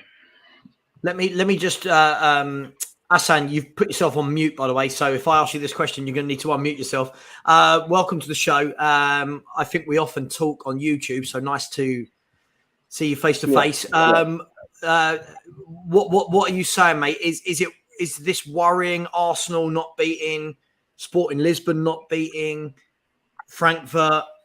Is that going to carry on against Brighton in your eyes, or is that a good game for us to bounce? I mean, this bounce back I keep hearing, but what do you reckon? I mean, it depends on what formation we play. Look, I think he was right in the sense that the formation wasn't the main reason why we were let down today. I think our forwards were abysmal, but in saying that, the formation does have a play in that, because if you play a 3-5-2, one of those forwards get a rest, right? Richarlison doesn't have to play 2 full 90 minutes, or you play Kane for 70 and then you put Richarlison on or whatever with Son, right? So one of the biggest things I saw is everyone just looked tired. Everyone just looked lazy, and just like there was one moment in the second half where it was a screwed pass and like 4 of them just didn't track back. I think it was Højbjerg and the forwards. They just weren't bothered, or they're just too tired to track back, and that says a lot about the rotation, the lack of it in this team. And look, the squad isn't built for massive rotation in the first place, and I'm not saying that it is, but if you play a 3-5-2, as we've all been saying, probably the most stacked in terms of numbers in our team is in midfield. Right? I'm not saying quality, I'm saying in terms of numbers. Right? You can play Højbjerg, Basuma, Bentancur. Maybe you take one of them out and put Skip, and then you rotate around, something like that. Right? And it wouldn't be Bentancur and Højbjerg running around box to box, trying to defend, trying to do all of this when they can't. Right? You're trying to, I think you said this before, putting square pegs in round holes. It doesn't work. Right? They're trying to be something they're not. And look, I think another thing which really just confused me was, he says Spence isn't ready, right? He doesn't trust Spence. He's not ready. But he put Hill on. Are you telling me that he trusts Hill more than Spence? In which case, Spence must just not be coming up to training in this case. Okay, so here's a point to you, Hassan, and then Kuva, I'll bring you in on this as well. I mean, the whole Brian Hill thing. I'm just laughing at the comment, that was all. Which comment? This one? Yeah. Conte out, Big Sam in. Yeah. Well, the football we're playing. We're quite that desperate yet. Yeah. But by the way, I don't think anyone is asking for Conte to be sacked. I saw, whoever said that. No, I don't. I'm not seeing anyone seeing who would sack him. There you go. I'll ask it in the comments. Who would sack him? I wouldn't. Daniel Levy would. Daniel Levy would, yeah, because he'll blame him. I think, to answer that question, Hassan, I think he'll probably get in some minutes, because we literally, I don't know if you saw the bench today, 12 players in the Champions League, right? We had 2 goalkeepers, right? 9 defenders and defensive midfielders, and 1, I mean, what is Hill, a left winger? Right winger? Come on and play right wing. Like, that was our one attacking player on the bench. So I get your point. I mean, Kuva, I'll ask you here. Would you go to the 3-5-2? If anything, forget this whole need to have another body in midfield. But if anything, it then allowed 2 up top and a forward on the bench as an impact. That's what I was going to get at. Rather than all 3 of our forwards starting, and then we go, right, who can we bring on? Oh, right, it's 4-stone Brian Hill. What would you do, Kuva? Weep about the transfer market, probably. We. Yeah. We. Yeah, it's definitely an option. I mean, we've seen it at times with the midfield overrun. I don't think that was a case tonight. Yeah. But then again, if you got 3 forwards on the pitch and none of them are hitting the target, would it have mattered? You could get one off the bench and they're not going to hit the target as well, maybe. Yeah. I don't know. Could you just say it's just one of those nights? Is it perhaps the fact that we've spent so much time in recent games playing so deep in our own area that players have just got rusty at taking chances in matches? Could I just say something on this? Could it also be because this season as well, the World Cup coming up, shoving every division has like this crazy now month and a half period where there's 3 games in a week. These guys aren't getting a rest. Do you think the international friendlies were needed in the middle of a season that is going to be congested with these guys traveling and playing so much? Wouldn't it have been fairer to drop these international friendlies with the World Cup around the corner? I mean, the one thing I would say, and Rovshan, I'll bring you in a second, my friend. And if at any point I do say, right, thanks for coming on, see you later to people, please don't be offended. I'm always scared of offending people. Actually, that's a complete lie. Hoover knows that is a complete just not. What I would say about that, Corey, is that is the same for every team, right? So yeah, every division, every league has got that congestion now. But of course, like I'm seeing, like Arsenal have got 9 games in October. I think Spurs have got Spurs have got 9-10 games in October. The thing is, for me, I'm looking at games tonight. Like someone's put here, like Napoli spanked Ajax 6-1. Can you imagine Spurs going to Ajax and scoring 6 goals? No. You know, Napoli are playing the same amount of games as we are as well. I don't know whether that's a convenient excuse. Like I'm seeing an excuse here from Greg. All day I've seen excuses from Greg. Players are tired after derbies. I don't buy that. You can't. This is why you get into the Champions League. Rovshan, hello, my friend. Welcome to the show. Are you the same Rovshan that talks to me on YouTube? Yeah, I'm that guy. You're that guy. Okay, so if I know anything, oh, hang on. Can everyone else hear that crackling? Yeah. I'm going to need you to drop out and come back in, mate. There's a real bad crackle. Sorry, dude. Just come back in. I've got someone else going to ask Corey since he's here, because Corey's got a goalkeeping background. Hugo's taken a lot of stick recently. What did you make of him tonight, mate? He made a clinical save when Emerson didn't get back into position properly. Apart from that, he had a very quiet game. But then you can't knock Hugo for Sunday, because that was a lot of what the defense's problem as well. As a keeper myself, I'd be screaming at the bit through my teeth at my defence if they were playing like that on Sunday. Tonight, the defence seemed a lot stronger. Hugo seemed a bit more comfortable, but he still can't play with his feet. So that's where I come at with Hugo. He's a great shot stopper. He can keep the game at 0-0 or 1-0 for you. But he needs the defence in front of him to be able to really play, because he can't play with the ball at his feet. I'm a huge lover of Hugo, but now at 38, is he 38 now, Hugo? 35, 36 or something, 35. 36. Yeah. All right, so I'm still a year older than Hugo, but when I say the goalkeeper is starting to lose it and on the deterioration, you can kind of see it, but not at the same time. And also, Hugo stated that he wants to help find his replacement at Spurs before he goes off into the sunset and probably goes back to France for 1 year. So if Hugo is going to really help us find the next goalkeeper, we're going to be in good hands if Hugo is going to say, right, that's the guy. I've got a question then to all of you. Do you think if this was any other club, Hugo by now would have been replaced? But because Spurs had so much to do and had so much to do in the transfer market, that we're almost clinging on to Hugo because we're finding it hard to even buy a right wing back, a centre back, an attacking midfielder. So getting a goalkeeper as well would just be another player to add on. Do you think there's a bit of that, or do we think he's still top level enough for Champions League and for a top 4 race in the Premier League? he's not a World Cup winner for no reason, Sava. He's still got the quality to play, but how many more years can he play at the top level? I think maybe 5-6 years ago, when the game wasn't as, I guess, playing out from the back, moving the ball quickly, using your feet, I think he would have been considered world-class elite. But as things have moved forward and football's gone more advanced, you need to have that ability on the ball. I mean, like when he ran out today to collect one ball, he just kicked and he sliced it and it went out. Or when he's clearing the ball, it usually just goes into random space, so he boots it out. Right, okay. I'm going to say there was David Worldy. There was a bit of a bounce on that ball for Hugo to come out to collect. He had to try and kick it. Otherwise, the defence was nowhere to be seen. And that comes down to Hugo to clear it. As a keeper, you have to make that decision.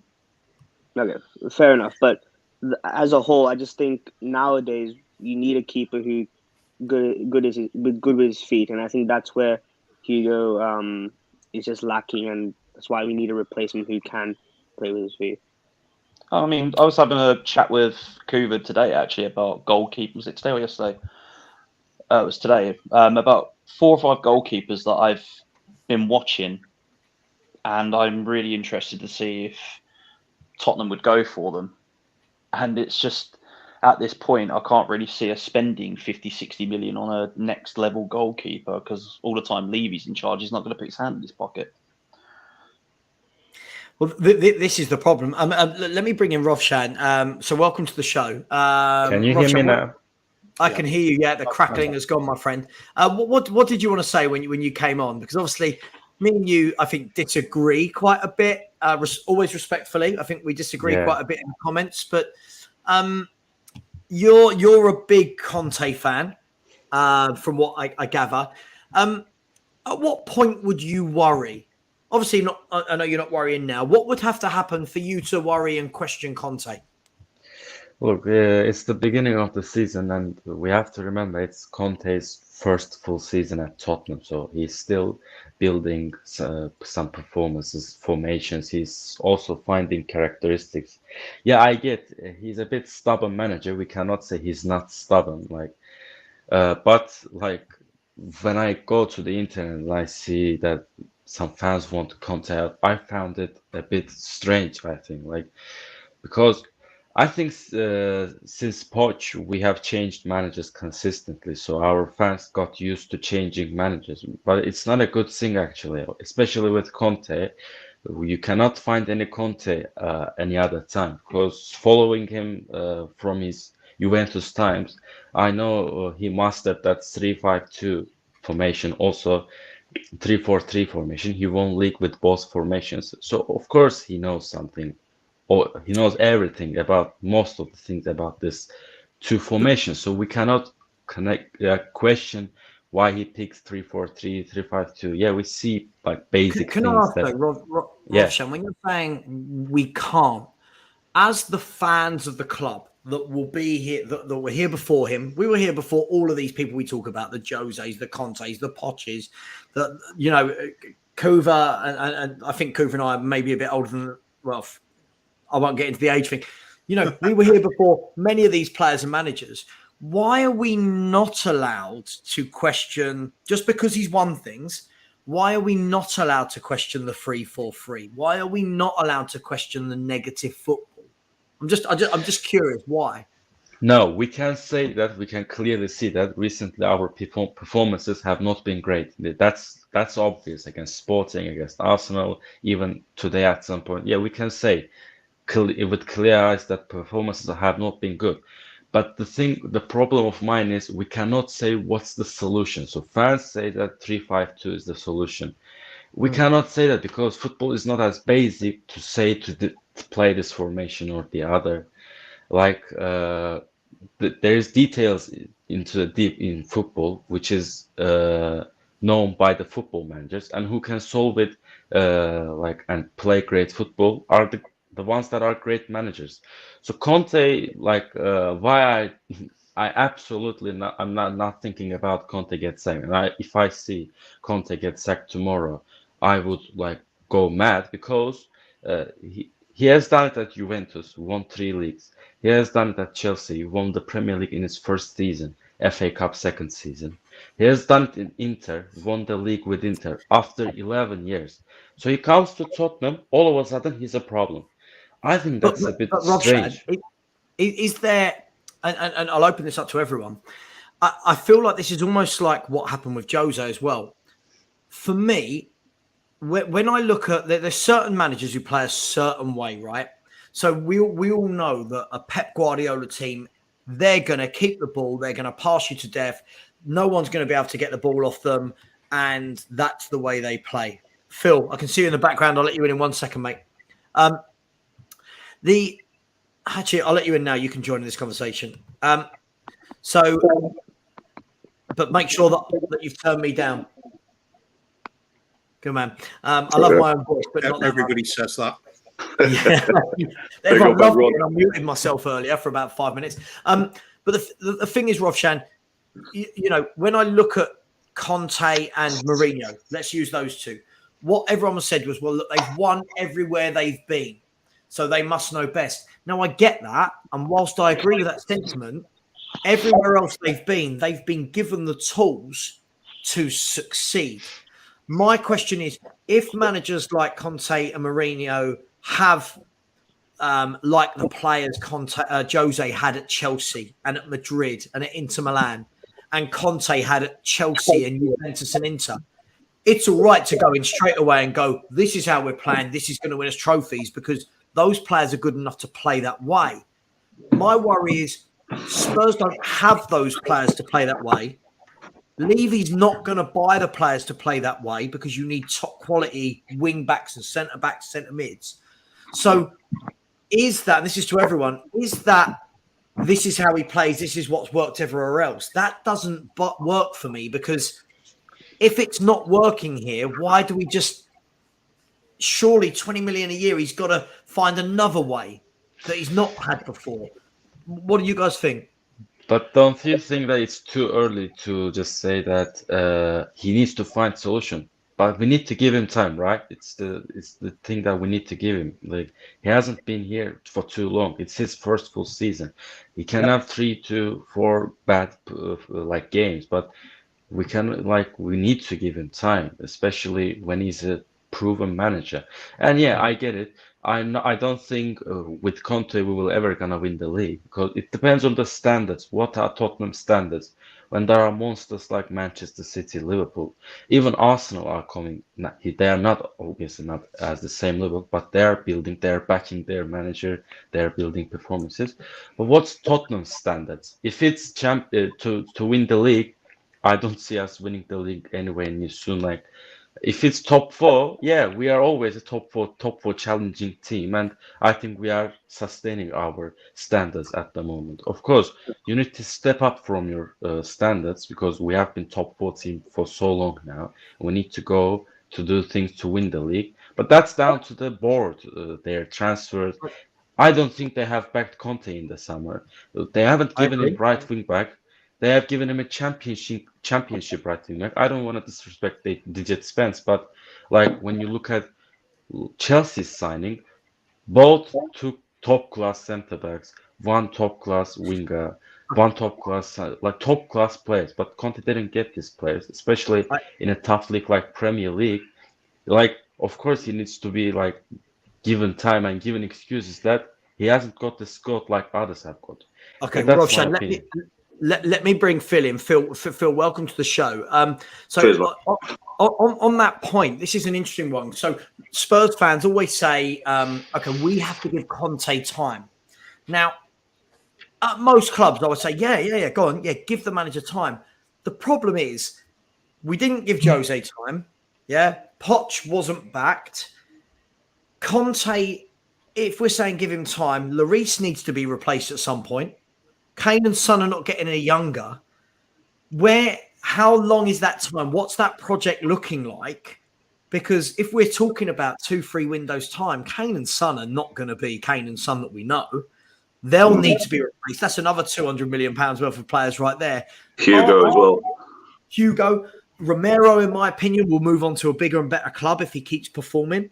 So is this just are we just in this merry-go-round forever under ENIC? Well, the next 2 or 3 transfer windows are vital for Conte. Levy has been backed into a corner, and he will have to back him in these next 2 or 3 windows. It's as simple as that. If he needs to back him in this next window, really. Otherwise, Conte's going to walk at the end of the season without signing that contract. As soon as possible. I don't think the window was a bit of a flop. I don't think that. I think there was some quality come in, albeit we haven't seen him yet. I think Basuma will be a good player. I just don't think he's fit yet. But like I say, the next couple of windows will be vital for Conte, and if he ain't backed, he will go. So can I ask then, Phil, on that basis, this is the number one thing I hear from every Spurs fan all the time is the next window is vital. I feel like I've been hearing that since 2001, right? the next window, and I mean, quick math. 44 windows. Again, my worry is that, again, in January, we have a window where we don't get him what he wants. Fans pretend that he did want these players. It doesn't work. And then all of a sudden it's when he wasn't backed. But the summer is vital. I mean, how long does this kind of evolving door of crap from the owners go on before fans go, there's no point? Well, a year isn't long enough, is it, Sava, really? Let's be honest. It's not long enough. I mean, to build a team the way you want it, it's going to be a 2 or 3 year project. It is. You know, with the players that we've got, we need to improve on them. We do. It's as simple as that. So let me ask you one last question, and then I'll open this up to everyone. So I'm going to ask you this question first, Phil, and then I'm going to go to Kuva, Corey, and Rovshan. I hear you. I've been the biggest advocate. Kuva will tell anyone who watches my shows, tell anyone, I want better players, for sure. But I will also say this, if I sit on the fence, are the players we've got only capable of playing this turgid style of football? Are you telling me we haven't got enough quality to play better than the way we're playing? That's a good question. Very good question. We should be playing better than what we're playing right now. I think it's solely down to the formation for me. He should be playing 3-5-2. We are getting overrun in midfield quite a lot of the time, especially in the Arsenal game. Thomas Partey has all the time in the world to dictate the play in the game. So it is the formation for me. Every time we play 3-5-2, we look a better team going forward. We've got more options coming off the bench with attacking players. We're not putting all our attacking players in one go from the starting lineup. So for me, it is just the formation, the way we're playing at the minute. Okay. Kuva, obviously we're in a few WhatsApp groups together, so you know my opinion inside out. Could we not, and I get that he's only been here a year, but in management terms, being somewhere a year now isn't this short period we think it is, right? Managers come and go quick. Should we be playing? I'm not talking tiki-taka. Before anyone says we're not Man City, should we be playing better, more progressive than what we're seeing with the players we've got? Yeah, I haven't seen those arguments. You won't like it, mate, but I've got to kind of agree with Stel on the argument. Oh, bloody Stel's everywhere I go. He's not even here. With Conte, it's a case of you don't buy a cat and then expect it to bark. We know what sort of manager he was going to be. So, yeah, that's true. I think if we're going to complain that we're not playing the right style, we're just going to look at the chairman and say, why'd you get him then? We are pretty much stuck with it because that is the basis on what he's had all his success from, is playing these sort of systems. I mean, the bloke knows what he's doing. I think given enough time and backing, we'll have some sort of success. But it's going to be painful to watch. Very painful to watch while we haven't got the players that are good enough. But right now, I think we're at a point where it doesn't matter what system we play. It doesn't matter what style of football we play. we have got some very poor players in this squad. You don't have to look any further than Emerson Royal for that. There are others that are off their game a little bit at the moment. I think Sonny, Kane are suffering because we don't attack as much as we used to more than anything. They had those golden little moments under the likes of Mourinho where, their telepathy was working brilliantly and they're assisting each other of great goals. But that's dried up. I mean, teams got wise to that. Cut out one of the two out of that equation. It's gone. It's offline. So someone's just sent this to me in one of my 4,000 Spurs WhatsApp groups that I'm in. And they sent, this is Spurs, where this is a number of different stats and where we rank in the Premier League this season. Now, I'm going to say them and you tell me what this is reminiscent of. All right.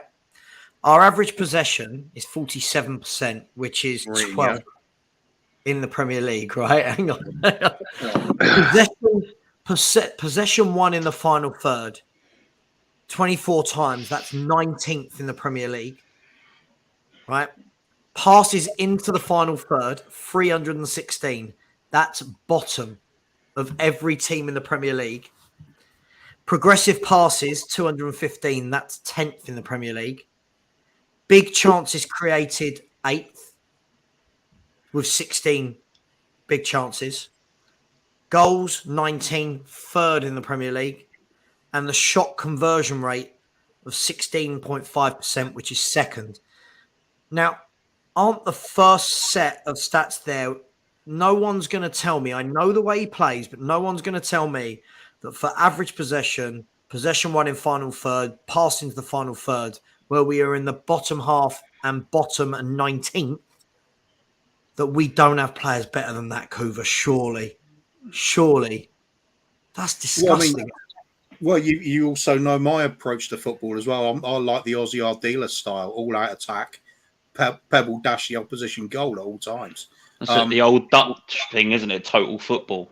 Absolutely. Yeah, absolutely. I hate any form of time wasting and everything.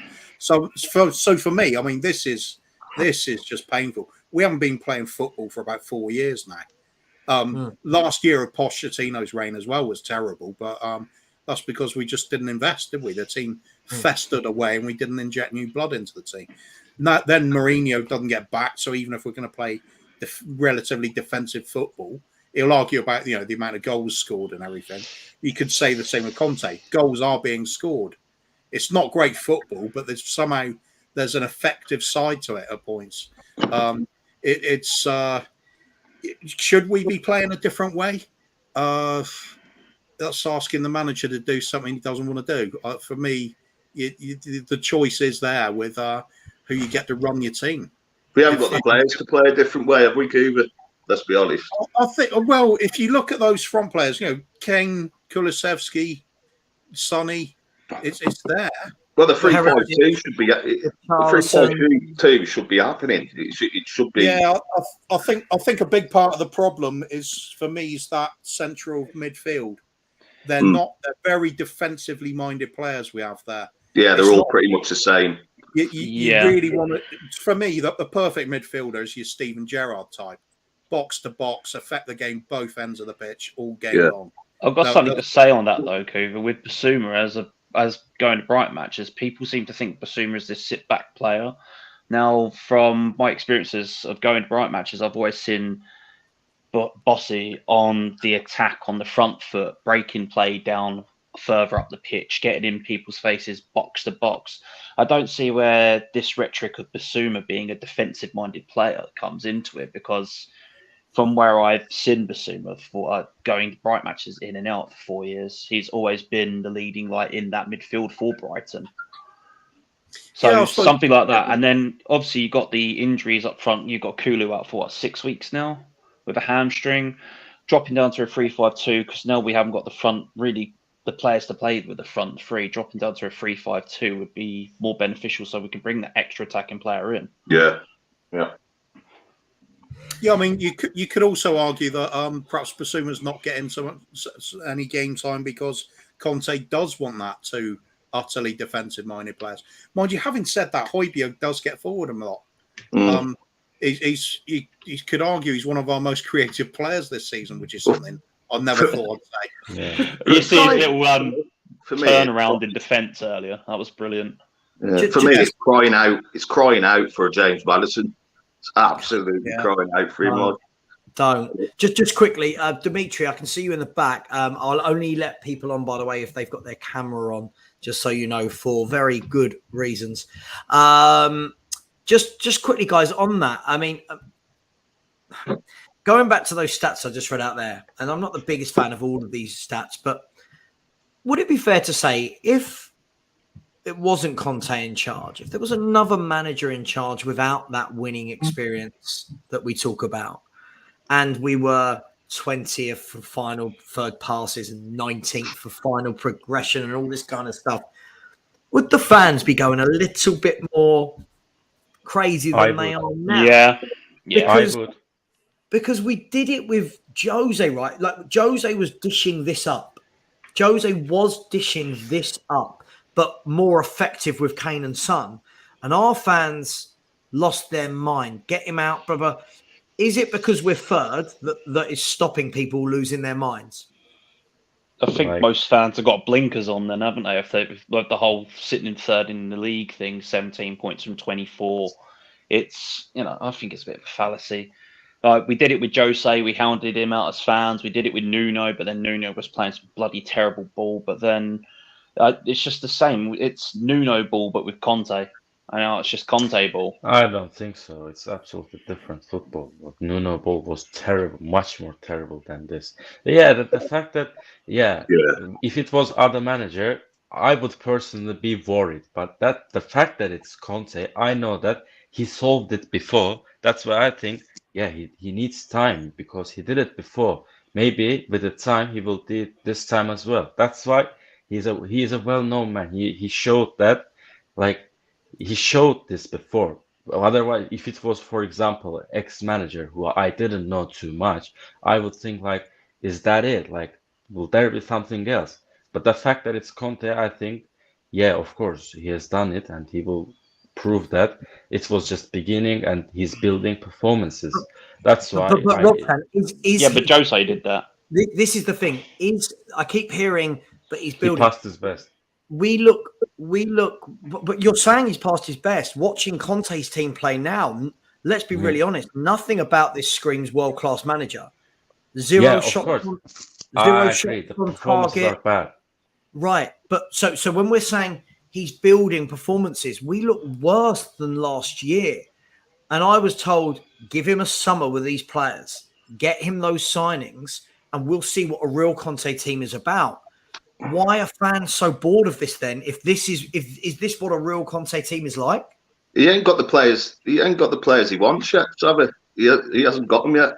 He needs. That's why there's a couple more transfer windows for him to got some good players. This little mess out. To be fair, still got a lot of mess in the team to get rid of that guy at home.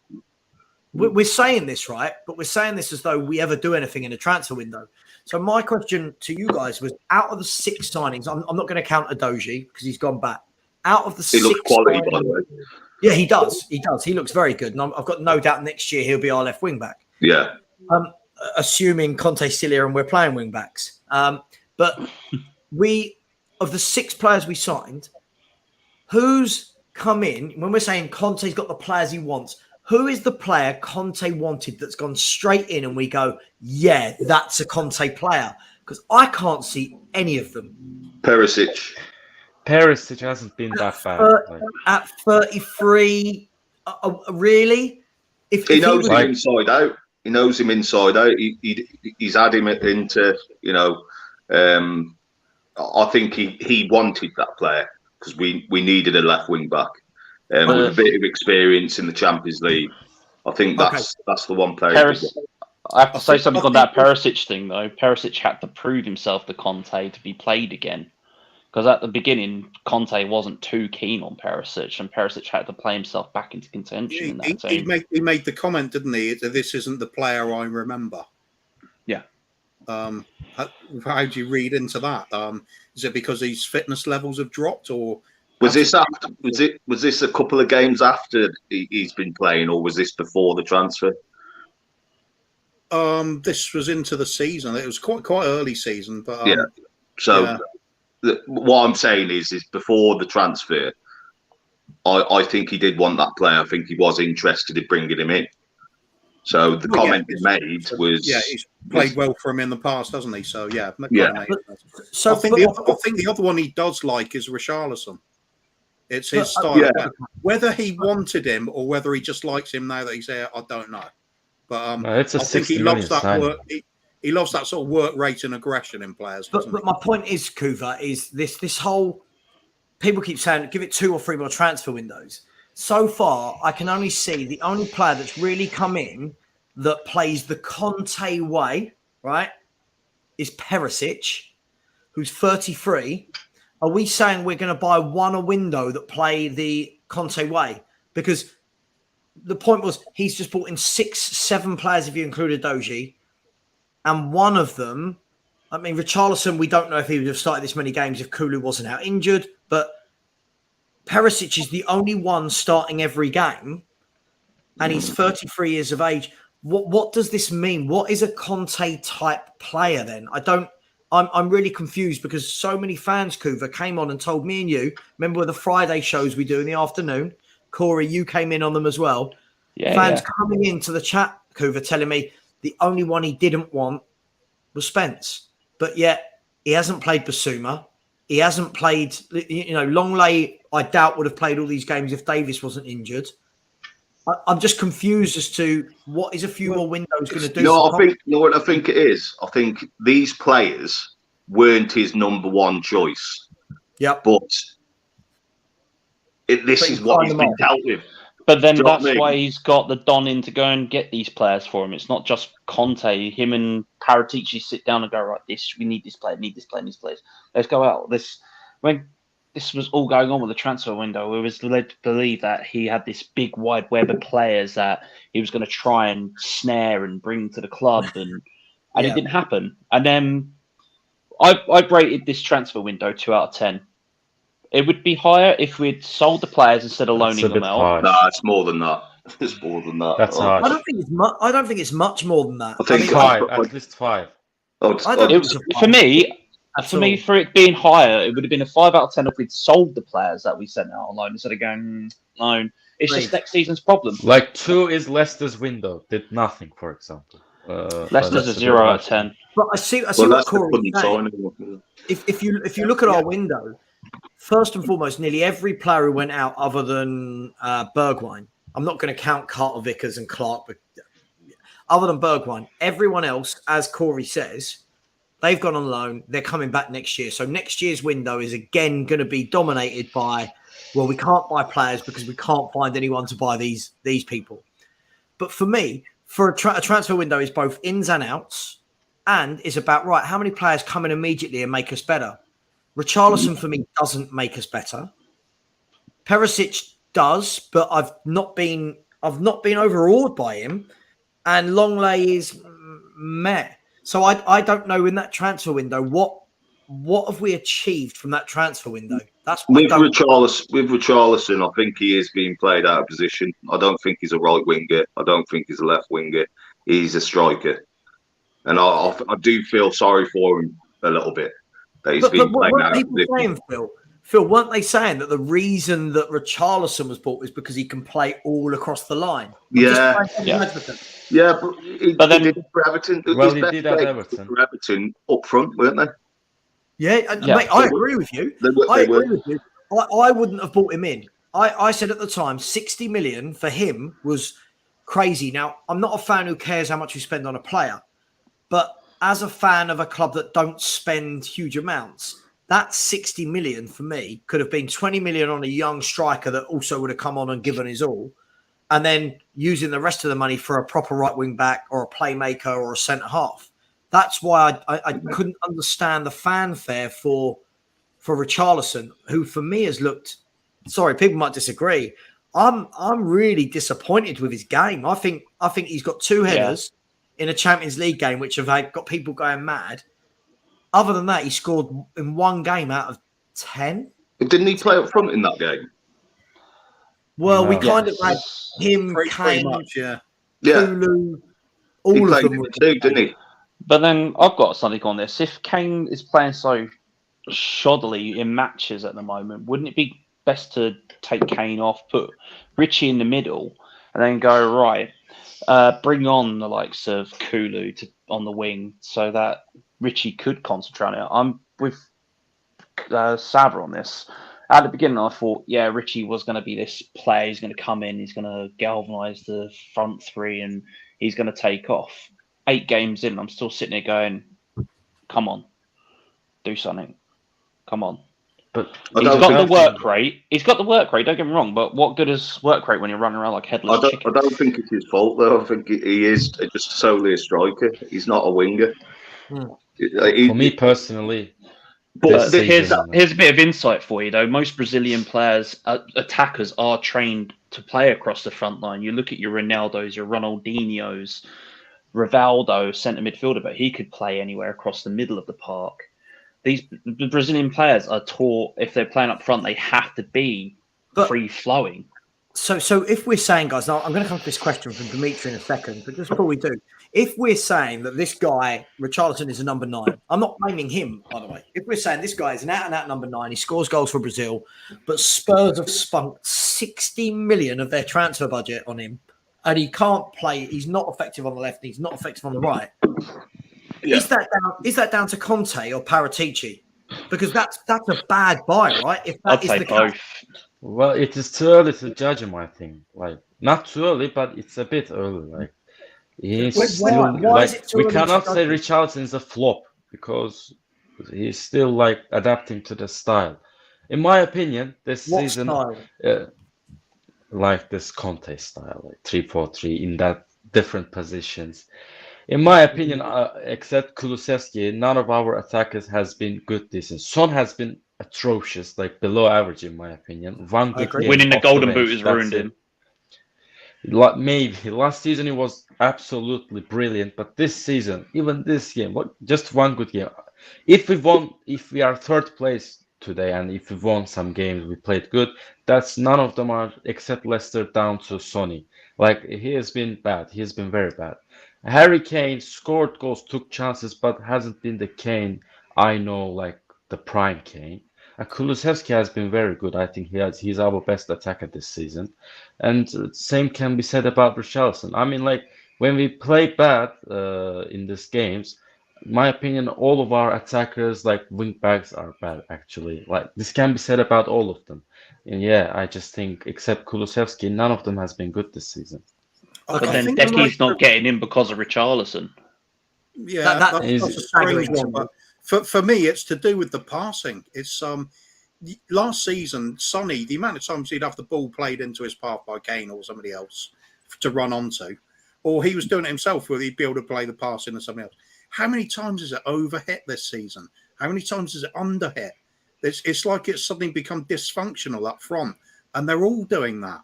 It's really hard to put your finger on why it's happening. Just looks disjointed, doesn't it? It does. It's not clicking the way it was last season. Is that the change in personnel? Is it the effect of us sitting back even more now? I think Kulu's so important when we play 3-4-3. I mean, if you play with Richarlison on the right, if you play with Richarlison on the right wing and you've got Emerson right mid, effectively. It's shocking. It is really shocking. Like, I'd rather have Stevie Wonder playing right wing back than bloody Emerson Royal. It would be a good option. I mean, but the thing is, guys, this is this brings me to my point, right? And I'm going to read this out in a sec. I will get to this. I keep hearing that Conte's this world-class manager. We need him more than he needs us. But his decisions are very, very strange. He is clearly setting us up to be more defensive than last season, even though our strength is attacking.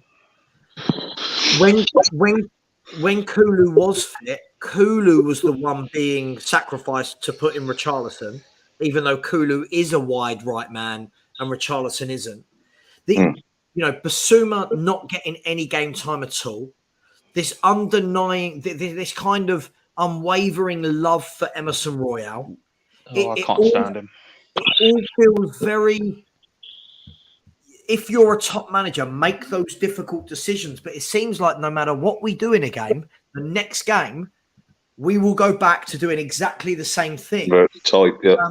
And that's what's disappointing. Here's a question. This is from an Arsenal fan. So thank you for coming on. I welcome all fans. He said, Sava, can I ask the panel a question? People keep talking about a project, but what kind of project is Kane and Son, who are going to retire soon? Conte is not a project manager. And second part, Conte is a win now manager. Either this is a win now squad or it's a project, in which case, why wasn't Kane sold to reinvest? Kuva, I'm going to start with you. There's quite a bit in there, but that's a proper question. That, but he does make some good points. That we've said this before. All of this 2-3 years project. By that time, Hugo, Kane, Son, maybe Romero, these players aren't here.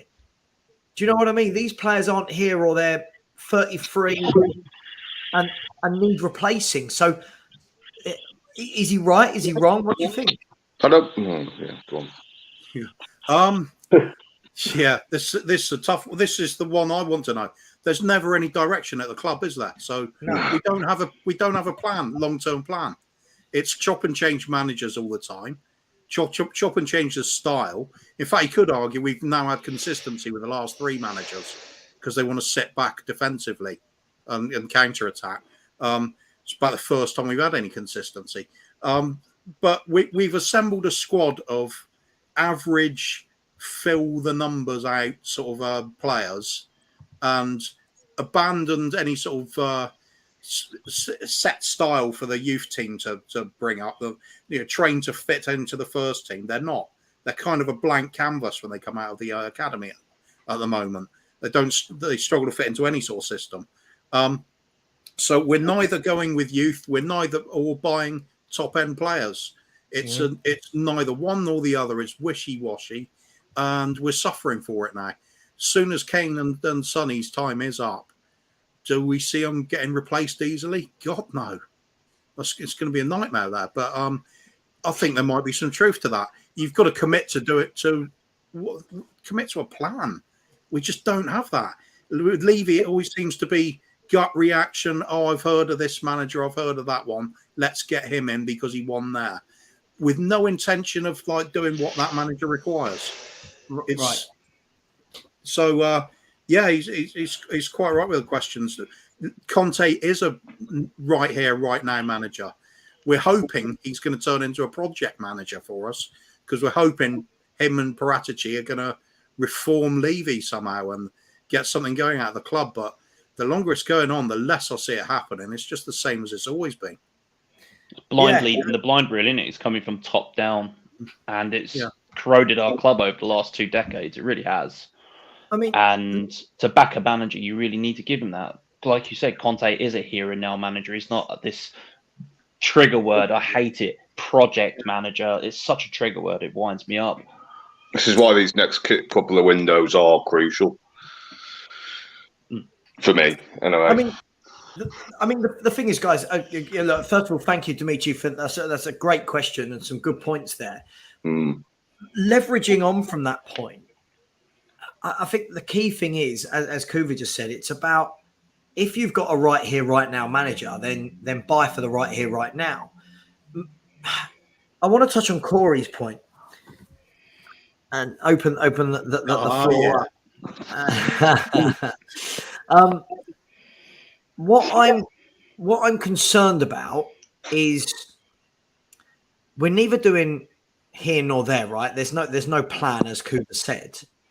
But do we believe, Corey, that Paratici and Conte are going to do what Jose couldn't do, what Poch couldn't do, in terms of actually convince the board and the owners that I need this now?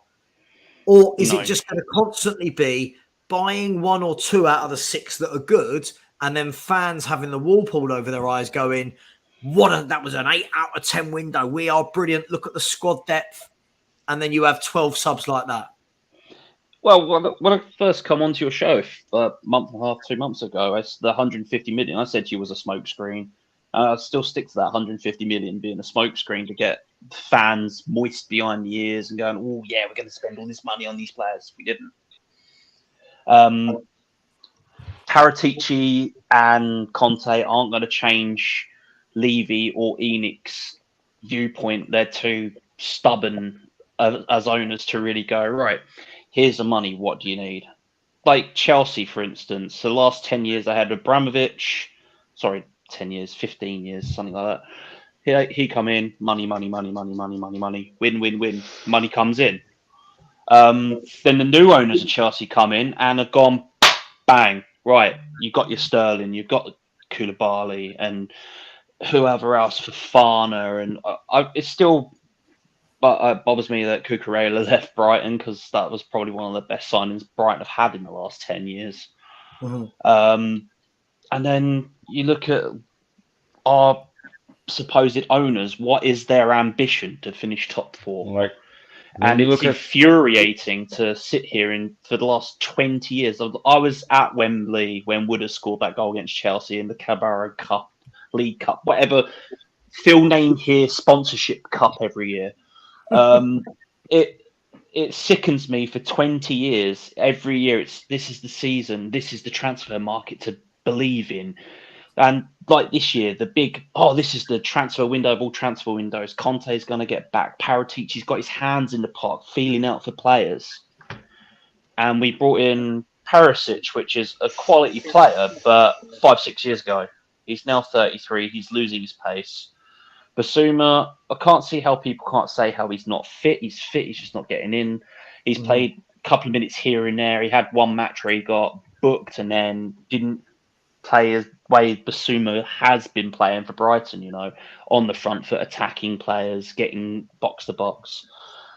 Spence was a Levy signing. Levy does this every year. He goes out, buys a player that he's heard of, and has one good season in the Championship every year to try and make a bit of, extra on top of after a few seasons. And it just bothers me how our club is run. It's a joke.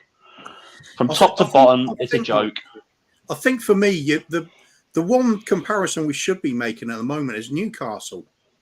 We were expecting them to go crazy with all the rich oil money coming in and doing a Man City and spending 300-400 million, but they didn't. They've done it really sensibly, and it's something we don't do. They've identified the weakest points of the team, gone out and decisively bought Nick Pope, Botman, Isaac, Trippier. Isaac, Target. Why did we ever let Trippier go? Why did we let Kieran go? They didn't break the bank doing that, did they? We don't do that. We speculatively buy loads of the players coming in. But the funny thing about that, Kuva, is what Newcastle have done, and fair play to them for not going out and spending X amount. What I like about what they've done is the players they brought in went straight into the 11 to make them better. There was, we've got, people keep making excuses to why Basuma's not going in. Look, I've got no hate for Højbjerg or Bentancur, but I've not seen either of them do what I've seen Basuma do in the Premier League. And I'm sitting there thinking, we're playing every 3 or 4 days. Why is this man not do you know what I mean? Why is this man not getting a game? And they've got to be ready for Conte's system. We're talking as though we've got a week in, week out winning system that is really specialist, like a Pep system. Like, I get it. If you go and sign for Man City, you have to be able to play the Pep way. I get it. You need time. We're talking about a team here that we don't really attack. We sit back. You're telling me Basuma can't play in that midfield? Just him as an example, right? Like, it baffles me how other clubs seem to be able to do this, but there's always an excuse with Spurs. I'm just baffled. Just quickly, I want to talk about this quick point. I can't agree more with, welcome Freddie. I can't agree more with this point.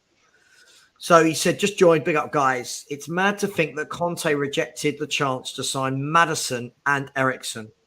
We have no creativity in this team. And I've never seen so many bad first touches as I did today.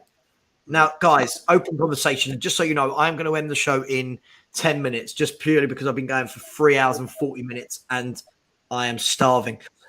and my missus hates me right now. So, and I'm just newly married for 1 week. So, got to, guys, if indeed he did reject Maddison and Eriksen, can any of us have any sympathy for the man at all? Because this team is crying out for players like those two that can put their foot on a ball and say, give me the ball, I'll take the pressure off, I will pick those little passes. I mean, Rovshan, let me start. You love Conte. If he's turned down these two, that's crazy, right? Well, I think in his opinion, he in his Tottenham career, he wants to build that 3-4-3 formation, which in my opinion, like Maddison, Eriksen, these number 10 players, which are brilliant players, doesn't suit his system. That's why maybe he thought they are not necessary for what he's going to build at Tottenham. Maybe that's why. That's the first thing I think, because if you buy Maddison, where does he play in this 3-4-3 system? He hasn't got a could he not play on the right or the left and cut in? Well, we have players, good players there, meant to be good. Son is not good at the moment. Son, Kulusevski, creative striking players. Maybe that's why he didn't think it is a gap that we need to fill. I think he will not change this 3-4-3 formation because he wants to build in this formation and he wants to strengthen this formation. He clearly sees this way. Isn't it about having a squad so that you can change and mix things up? So, but what we're saying here is, and from your opinion, not mine, from your opinion, what we're saying is, if we never buy a player, a creative spark like that, then all we're ever going to buy is wingers and centre mids. We're never going to buy anyone that can do something different. Now, when you look at the top teams around Europe, they've all got those players that can do those special things. How are we ever going to get better if we don't get those special players? Even Liverpool have Thiago Alcantara, who might sit deep but controls games. How are we going to compete? If he really thinks that, I'm not saying he's right or just wrong. I just say if he really thinks that this creative midfielder is a big gap, he would go and ask for a midfielder, that kind of midfielder from the board. And he's a kind of man that if he doesn't get the property signings, he's just not happy. But he mentions that he's happy, so that means he really doesn't look at those kind of players. Again, I think I don't think he's thinking in his mind why I didn't buy Eriksen, Maddison. I think he didn't want them. That's my opinion. Okay, so let me ask then, Phil. Let me move on to you then. So I'm just going to paint a scenario. This is a what if, right? What if we had signed James Maddison instead of Richarlison? And in the last 3 or 4 games, you had Son and Kane up top and James Maddison in the hole behind. How much better would we look as a team? And if Conte can't see, this is, again, I'll go back to this whole he's world class. If he can't see that we are screaming out for creativity in this 11, that really, really worries me, Phil. Yeah, to me, I would have played the 3-4-1-2, and I would have played Maddison behind the 2 strikers, and then I would have spent the money on a right midfielder where Emerson is playing. That's where I would have spent the money on myself. That's my opinion on it. But yeah, Maddison is just he's out of this world, playing well at the minute. Pure quality. It's just such a shame that he's in a Leicester shirt and not a Spurs shirt. Yeah, I mean, Kuva, what do you make of this? I mean, James Maddison's the one we use as the benchmark. I think he's got 5 goals this season. Someone might tell me if I'm wrong. I think 3 or 4 assists as well. Playing in a team bottom 2 in the table. He got 20-odd goal contributions last season as well. Don't you make the argument that if that player is on offer to you as a manager, that you look and go, I'm going to get this guy in, because we are not good enough to be turning down James Maddison's, are we? Yeah, it's a real head scratcher for me because it doesn't matter, even if you do play a counter-attacking game, you still want that quality at the other end of the pitch. when you do get past the halfway line, you do need creative players. You do need players that are both capable of scoring and creating and picking the passes. That is Maddison. He's great at it. The only thing I can really think of is Conte had his heart set on, SMS, Milenkovic-Savic or something like that. Perhaps he was promised somebody else didn't get him. He did want Zaniolo, didn't he? That didn't transpire. You can't even really blame the chairman for that one, can you? It's just one of those. But even things. then, Zaniolo again isn't one that's going to get for me, Kuva. It's centrally, whether that's centre mid. I think he could. I think he could play there as well. But it's somebody that's capable of carrying the ball themselves into the box. I mean, even Lucas Moura, if you get the best out of Lucas Moura, he does that quite well. It's the end product. Can you take a punt on Kulu to play that when he's fit in that position? Yeah, he could do it as well. He's got the talent, hasn't he? Can pick a pass, and he can hit a shot. I think it's strange that we didn't go for something like that. But for me, the overwhelming sense of why the transfer window was so bad was what's Conte want more than most people, and Pep the same. And you could say Pochettino. It's those wing backs. Why we didn't go out and just go bang, bang, bang, get 4 quality wing backs in, we're away for the whole season then. And just for me, the creative midfield was more important than the centre back for me, because we were missing that. I just think Maddison in that hole, he would just get so much assists for Kane, and set pieces wise as well. We haven't got a set piece taker, have we? Sonny. But I mean, Maddison is a set piece taker, isn't he? More than Sonny is. Oh, let's play devil's advocate. Let's go and get Maddison and Thingy from Southampton. What's his name? Ward-Prowse. Ward-Prowse. I'm half asleep. I've been up since 5 a.m. Let me. I mean, the thing is for me, guys, is I genuinely believe. And especially for older fans that loved that flair player at Tottenham, right? If Maddison was to sign for Tottenham Hotspur, I think he would be an instant hit. I think lots of fans find excuses as to why he shouldn't play or why they wouldn't want him. He supports I don't care about all that.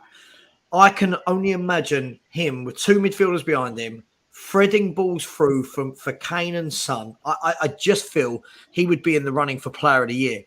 Yeah, the best form of defence is attack, isn't it? Right. Do you know what I mean? Yeah. And also fill the homegrown quarter as well.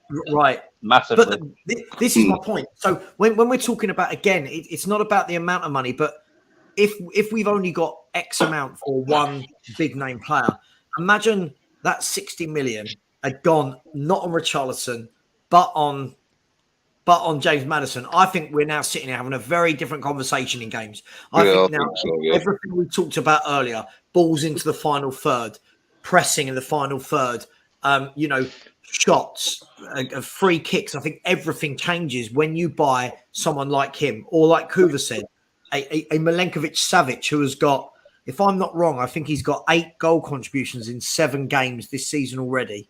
Milenkovic-Savic. Yeah, he's out this well for a player, and Lazio, someone's got to go and buy him in January. Someone's going to do it. He has got ego. This season, he has got 3 goals and 5 assists in 8 games. Right. Now when you look at our central midfielders, and you go, all right, I think Højbjerg's got a couple of goals, but they're never going to create anything, are they? Do you know what I mean? No. So. Yeah, look, I love Maddison. I've said it for years. And do you know how much I love James Maddison? I would build my England team around James Maddison. I'd give you that. He's severely underrated as well, because Gareth Southgate just doesn't see something in him. And us as England fans, why he's better than X, Y, and Z. I still don't get how the human fridge Maguire gets into the England team. And he's bringing Henderson in when he hasn't played for 4 weeks, and he doesn't bring him in. Guys, I would be someone said to me the other day that they think Arsenal will go in for Maddison. I will be absolutely gutted if Arsenal got James Maddison. I really, really would. It'd be a hell of a move for them, though, won't it? Yeah, I know, but the difference between Arsenal and us is Arsenal are willing to pay out money to get players, whereas Levy and Heaney can't. So, again, like I said a few weeks back when I first come onto your stream, Saba, that Arsenal addressed the situations and what they needed and went out and got. They got Jesus. That's the main thing they needed. Then they needed the other kiddie from Man City, the Ukrainian kid. Zinchenko. What a player. What a baller he is. We were linked to him and didn't go for him. And it's like, okay. Yeah. Arsenal went out, identified and spent. We went out, we like this player. Okay, let's see what happens 3 weeks down the line. Oh, they've gone to Arsenal. Oh, they've gone somewhere else. And it's pull the trigger earlier on these players. Last question. I'm gonna stop the show in a couple of minutes. Last question to you all. If we're saying then that a Maddison type player, an Eriksen, a Dybala, these are not Conte doesn't want these players. He wants the 3-4-3. What type of player, and it's really open-ended, who should we be going to get then? Which sort of central midfielders, which players are we getting then to make this team a Conte team? Because all I can see is that the type of player he always has is a Fabregas, a Barella. These players in this market are 80 million. Spurs aren't paying that for players. So who do we go and get then for a Conte team? This is what I'm worried about. I don't think the midfielders we've got now are rubbish. I think they are good midfielders. I think Højbjerg, I think Bentancur, I think Zuma. I think they are good midfielders to play in that system. I just think the right midfielder is what we need. That is what's missing. Perisic on the left, maybe someone, like Kulu can do that. Kulu could do that on the right mid. I don't understand why he doesn't play in there. And then you could, maybe he's not defensively as acute as what other players in that position would be, because he's more of an attacker to do that. And then sit back. Right mid, aren't you? You ain't playing him as a wing back. You're playing him as a but I mean, like I said about 5-10 minutes ago, you could move Decky to the middle in this system that you wanted, the 3-2-4-1, or you could put Decky behind Kane and Son and have somebody else on that right wing. Yeah. And it'd be amazing. But then with what Saba was saying about Maddison, can you imagine Maddison, Decky, Kane? So I'm having like a semi-wet dream over that situation in my head now. It's like weird to think about it that way. But brilliant under Pochettino. It might be just below. Kuva, what do you think? I mean, look, we've talked a number of times about Milenkovic-Savic, who is a quality player. But who else? Is it that central midfield area? Then we need to get two better midfielders, if that's possible, or is it wing backs? I think if you look at the likes of Højbjerg, who I think's had a really good season so far. Even though I'm not a Højbjerg fan, I've got to respect that he has at least done well this season. His biggest drawback for me is lack of pace. Yeah. So if we're sitting this far back and we do launch a counter attack, he's not going to keep up with that, is he? Whereas we need a quick DLP then, don't we? Yeah, you go years back to like classic Pochettino years or something. When we counter attack with Pochettino, it's 5 players outnumbering 3 on a regular basis, that sort of thing. We had Dembele, we had Ali. Yeah. Another thing that winds me up about our play now, I'm not seeing the forwards press the defenders when the ball is sitting in the opposition half. The only one that's running at the defenders is Richarlison. You're not getting Kane or Son doing it. But because it's irritating. Because of their age, their leg. This is what I'm saying. When people talk about the project, these guys can't press now. Imagine in 3 years. These two are not built for, in my eyes, those two are not built for pressing. They are built as goal scorers, which for me is even more baffling why we don't play the 3-5-2 and just have them up front scoring goals. But that's just me. But guys, look, I am going to end the show because I am. Listen, first of all, thank you. Before I thank you guys, thank you to everyone. There's some people have been in the chat for nearly 4 hours with me. So thank you very much. Thank you to all the super chats. Thank you for all of the sensible comments. Sorry about the little bit in the middle where someone decided to be a bit silly. But thank you very much. Kuva, thank you so much for coming on. Pleasure, mate. As always, Corey, good to see you, mate. Hope all is well. Rovshan, welcome to the show, first time. And you, Phil. Thanks for having me. We'll probably do something again Friday afternoon at 4 p.m. We'll do another phone-in show if people want to come in. And we'll look forward to the Brighton game, which is Sunday. If anyone's coming down to Brighton for it, I'm around. If you need somewhere to stay for the night, I've got a spare bed. Oi, oi. He's talking about wet dreams, inviting people over. Getting well excited. I'll send my kid off to my mum's and just bring the beer. It's Saturday 5:30, the Brighton game. Oh, we're a 5:30 game. Yeah, okay, cool. Well, listen, we'll do. I might Fuck do. getting home from Falmouth at that time. Look, guys, I'll speak to you all. I will do another show Friday. If anyone's about, let me know, and we'll speak to you soon. Thank you to everyone, and if you haven't subscribed, please do. Much love, and we are out.